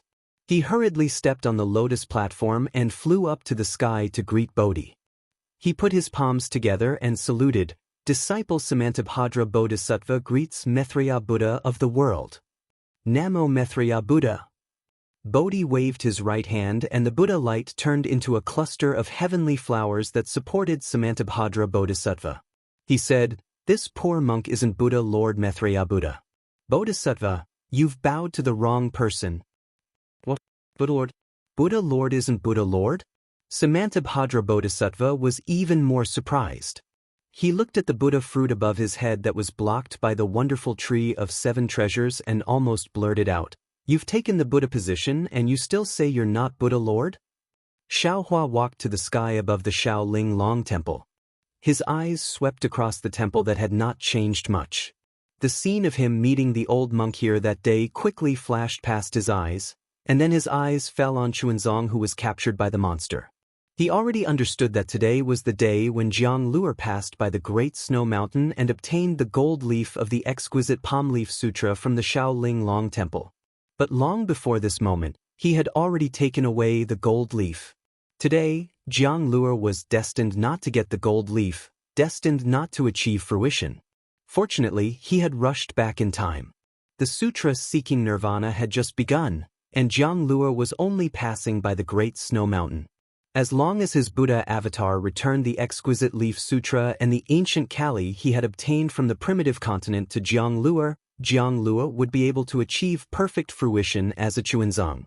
When Xiaohua's eyes moved from the colorful brilliance in Yuan Tongtian's body to the light strands on Chuanzang's body and then to the shell monster, he laughed angrily and said, "Who are you? How dare you disturb the sutra seeking in paradise?" "Ha, it doesn't matter who I am. What matters is who's behind me." Seeing Xiaohua's divine sense, the monster naturally knew that he was no match for him. He simply said straightforwardly, "My ancestor is the master of the colorful sea in the thousand demons' sacred realm. If you know what's good for you, don't ask any more. Before you came, I had already discussed with Samantabhadra. Since the little monk is the Buddha of the sutra seeking in paradise, I won't make things difficult for him. This fire ape is the culprit who killed my great-grandson. I can't let him go. Otherwise, my ancestor's face will be ruined. If my ancestor gets angry and attacks the Thunder Temple, I'm afraid none of us will have an easy time." "Haha." Xiaohua laughed so hard that he was rocking back and forth. He pointed at the five-colored demon race and said, "If it was before the sutra seeking extreme bliss, this poor Taoist would have hesitated. But now, these words are just a joke in this poor Taoist's ears. If your ancestor's face is ruined and the Thunder Temple's face is ruined, then does this Xiao's face look good?" "This Xiao?" The monster was stunned. As if he thought of something, he suddenly said in a low voice, You're Xiaohua?" Then, the five-colored halo around the monster's body shone brightly. He quickly pounced on Chuanzang, as if he wanted to cut off all means of retreat. When Xiaohua saw that this demonic being actually knew his name, he thought that it was an old acquaintance. However, when he saw the demonic being's actions, he knew that it was definitely an enemy. He coldly snorted, and with a shake of his divine sense, the demonic being's surroundings were imprisoned. The five-colored halo of light was like a giant hand that was suspended in midair. "Woo!" Xiaohua raised his hand and grabbed. Chuanzang rose into the air. The five-colored golden light that even Samantabhadra Bodhisattva couldn't do anything to turned into a ball of light and fell into his hand. When Chuanzang landed beside him, he looked at the wind and frost between Jiang Luer's eyebrows. His heart was slightly sour. He said warmly, "Stay by my side." "Yes." Xiaohua's gaze was so gentle that it directly shone into Chuanzang's heart. A kind of indescribable warmth fell into Chuanzang's heart. This feeling was 10,000 times stronger than when he met Vairocana Buddha at Laiyin Temple. The concern in Xiaohua's tone was the kind of natural concern of a senior. It was a kind of pure affection in the world, making Chuanzang unable to have any doubts. When Chuanzang agreed, he saw a slight smile on Xiaohua's lips. Chuanzang's heart was greatly shaken. His eyes suddenly became moist. A long, long time ago, in the childhood memories that he had to frantically search for at night, Xiaohua's familiar appearance faintly emerged. This familiarity made him feel incomparably safe. Chapter 4284. Xiaohua originally wanted to turn his head, but when he saw Chuanzang's expression change, his heart moved, and he said with a smile, "Chuanzang, don't be afraid, just stand here. With this Xiao here, no matter who it is, they can't hurt even a hair on your head." Xiaohua's words were really arrogant, but in Chuanzang's ears, they were so firm. He didn't put his palms together to speak, but slightly nodded and replied, "Yes." At this time, his expression had already returned to normal. "Useless thing." Xiaohua's gaze fell on the seriously injured Yuan Tongtian in midair, and he scolded. Yuan Tongtian saw Xiaohua's powerful appearance, and his heart was already shocked. He and Xiaohua's fate was not shallow. Early on in the Flame Forest Swamp, when he was released from the seal, he saw Xiaohua. At that time, Xiaohua was just an aura-refining cultivator, and in his eyes, he was just an ant. Later on, when he saw Xiaohua again, the fire ape began to suffer in Xiaohua's hands. After that, Yuan Tongtian refused to submit to Xiaohua several times, and that unruly temperament aroused Xiao Hua's good impression. Now that he saw Xiao Hua again on the snowy mountain in the Pure Land world, Yuan Tong Tian almost didn't dare to believe his eyes. At this time, Xiao Hua's magical power was far from what he could compare to. His unruly temperament simply didn't have the qualifications to be arrogant in front of Xiao Hua. However, when Yuan Tong Tian heard Xiao Hua's words, he was stunned at first, but then, a shock that was even more indescribable than when he saw Xiao Hua rose from the bottom of his heart. In just an instant, he seemed to have understood something. He was originally imprisoned by Xiao Hua. How did he inexplicably come to the Pure Land world? Perhaps only Xiao Hua knew. Moreover, although Xiao Hua's words were scolding, but it was obviously a kind of rebuke from an elder to a junior. Yuan Tong Tian connected Patriarch Subhuti and Xiao Hua together, and he couldn't help but struggle. Xiao Hua also didn't expect that in Yuan Tong Tian's ears, his words were simply 100 times more effective than elixirs. Yuan Tong Tian's dispirited face immediately showed ecstasy, and the heart that had been wandering for hundreds of years suddenly returned to him. His eyes blossomed with a rare golden light, and that golden light was blocked by overflowing tears. Yuan Tong Tian suddenly flew into the air. His flesh that had been torn apart by the five-colored halo was now bleeding profusely. Seeing Yuan Tong Tian like this, Xiao Hua's heart ached for no reason. He waved his hand, and the five-colored brilliance around Yuan Tong Tian's body also fell into his hand, and at the same time, a medicinal pill, and said to come to the Pure Land world to seek scriptures. To seek scriptures isn't to be courting death? How would Yuan Tong Tian dare to speak? When the medicinal pill fell into his stomach, the magical effect rushed out from inside out, and the wounds all over Yuan Tong Tian's body healed at a speed visible to the naked eye.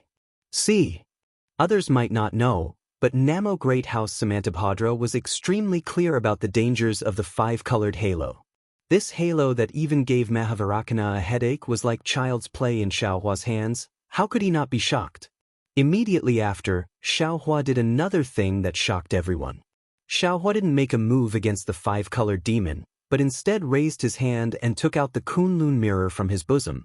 Under the urging of his magic power, a beam of light shot out, and 1,000 zhang-long pig demon flew out from that beam of light. What a big pig! Dragon Horse Jinfeng couldn't help but cry out in surprise in the small temple, how many meals will it take to finish this? When this pig demon appeared, the will of the world that had already disappeared near the snowy mountain reappeared. With a crackling sound, inexplicable thunderbolts and fluctuations fell into the pig demon's body, and the pig demon's body rapidly shrank, and in a few breaths, it was only 100 zhang long. Stop eating! Xiao Hua looked at the sleepy Tunshin, who still didn't know what was going on, and angrily scolded, "Why aren't you looking at who this is? Who is it?" When Tunshin heard Xiao Hua tell him to stop eating, he was startled at first, but when he saw Jianglu beside Xiao Hua, the sleepiness on his face instantly disappeared, and a kind of excitement and ecstasy emerged from his heart. He recklessly threw himself in front of Chuanzang, kowtowed and shouted, "Buddha Lord, so you are here." Amitabha. Chuanzang naturally didn't understand what was going on, and was somewhat at a loss as to what to do as he looked at this unusually simple and honest pig demon, not knowing what to do. Xiao Hua looked at Yuan Tong Tian, and then at Dragon Horse Jinfeng and Zhenhan in the small temple, and his eyes turned, and he said with a smile, "Your Buddha Lord is currently praying for sutras in paradise, and needs a disciple to protect him.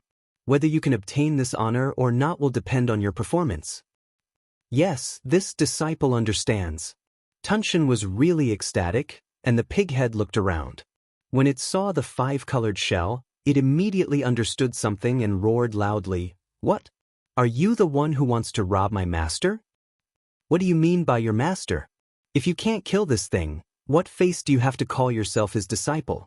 Xiao Hua said with a sneer, "Do you still need me to take action for this little thing?" Tunshin didn't care at all, and raised his hand to take out the nine-toothed rake. The rake emitted a bright light. Woo! The nine-toothed rake flew across the sky, tearing the void, and hit the shell with a boom. Unfortunately, where the light landed, the five-colored halo brought out several strange patterns, and actually blocked the nine-toothed rake. Damn it! Tunshin couldn't keep his face, and waved the nine-toothed rake again. If this old man imprisons this monster again, it will be said that the strong are bullying the weak. Xiaohua laughed and removed the imprisonment. The five-colored monster loosened its body, and hurriedly urged its divine ability to fight against Tunshin. You don't need to think about escaping.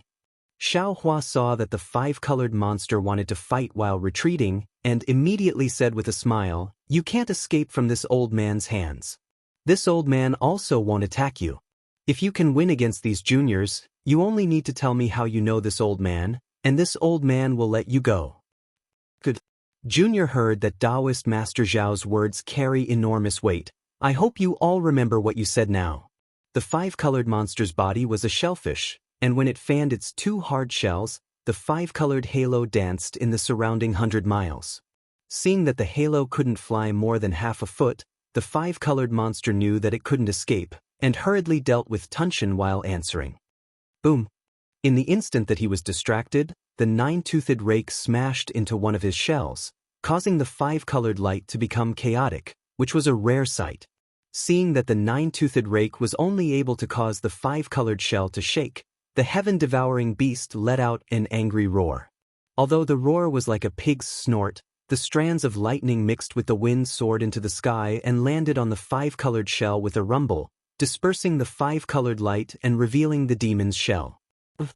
Xiaohua coldly snorted. If he didn't say anything, how could he personally attack? Xiaohua could not help but frown as he watched the heaven-devouring beast and the five-colored demon race fight for a while. The heaven-devouring beast's strength was comparable to the borderline 9th grade essence force on the elemental desolate continent. However, in the elemental paradise, due to the laws of heaven and earth, his divine abilities were greatly restricted. Currently, his essence force was merely at the upper 8th grade. Even though this five-colored demon race's strength was only at the lower stages of the 8th grade of essence force, its shell was very sturdy and the five-colored halo was very mystical. Under such circumstances, the sky-devouring demon race seemed to be on par with the five-colored demon race. Even if a winner could be determined, it would be a long time later. Xiaohua's strange teleportation to the snowy mountain had already shocked the Thunder Temple. Moreover, Nanwo Maitreya Buddha still wanted to achieve enlightenment. Xiaohua didn't want to attract the attention of Mahavairakana, so he glanced at Yuan Tongtian, who had already opened his eyes, and said coldly, "How are your injuries?" "If Shinran Xiao knows, I won't die." Yuan Tongtian almost called out the word master, but seeing Xiaohua's appearance, he didn't dare to be too sure. Of course, Patriarch Bodhi said clearly that he shouldn't call him master in the future, so Yuan Tongtian hurriedly changed the way he addressed Xiaohua. "That's good." Xiaohua waved his hand, took out the wishful steel rod, and threw it to Yuan Tongtian. "I'll lend you this thing first, go kill this monster first." "Yes, Jinren." Seeing Xiaohua throw his weapon to him, Yuan Tongtian was really happy. After receiving it, he shouted, "Junior will not shame Jinren." Yuan Tongtian practiced the dragon transformation art, and his arms were infinitely strong, but the moment he received the wishful steel rod, his whole body couldn't help but fall a lot.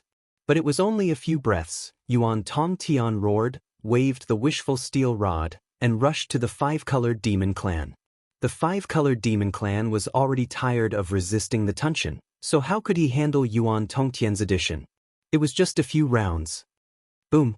The wishful steel rod fell on the five-colored halo, and the five-colored halo, which specialized in restraining the Buddhist light, dissipated in front of absolute power. Ka-ka! The moment the halo dissipated, the nine-toothed rake fell, and suddenly smashed several cracks in the shell. Puff, puff, puff. Just as the crack appeared, the sound of wind whistling was heard in the air again. Several pale white shadows fell and pierced into the crack again, piercing deep into the shell. They were the bone spikes that had been hidden in the air for a long time. Ow, ow! The five-colored demon clan cried out in pain, and the two shells couldn't help but open. Puff! The Tunshin's pig nose had already spewed out lightning, and it took advantage of the gap to hit the five-colored demon clan inside the shell. Zalala! Under the lingering lightning, the halo above the shell was shattered, and when the light disappeared, the strange texture on the shell was also smoothed out. Demon looking for a beating. Yuan Tongtian was excited, and the wishful steel rod in his hand fell on the demon clan's shell. Without the five-colored light, the shell was like fragile glass, and with a crack, it was shattered. However, compared to the heaven-devouring beast, Yuan Tongtian's strike was nothing. The heaven-devouring beast raised its front hoof and smashed down like a mountain. Boom! With a loud bang, all the shells in its path were shattered. Moreover, a huge pig's hoof mark appeared on the five-colored body. You're tuning in to the Passion Pages YouTube channel. We're so grateful for your support, and don't forget to subscribe to join us on this incredible journey through captivating stories. Your generosity through donations truly makes a world of difference, as it's the primary source of revenue that allows me to expand and enhance this channel for you. Thank you from the bottom of my heart for being a part of this adventure.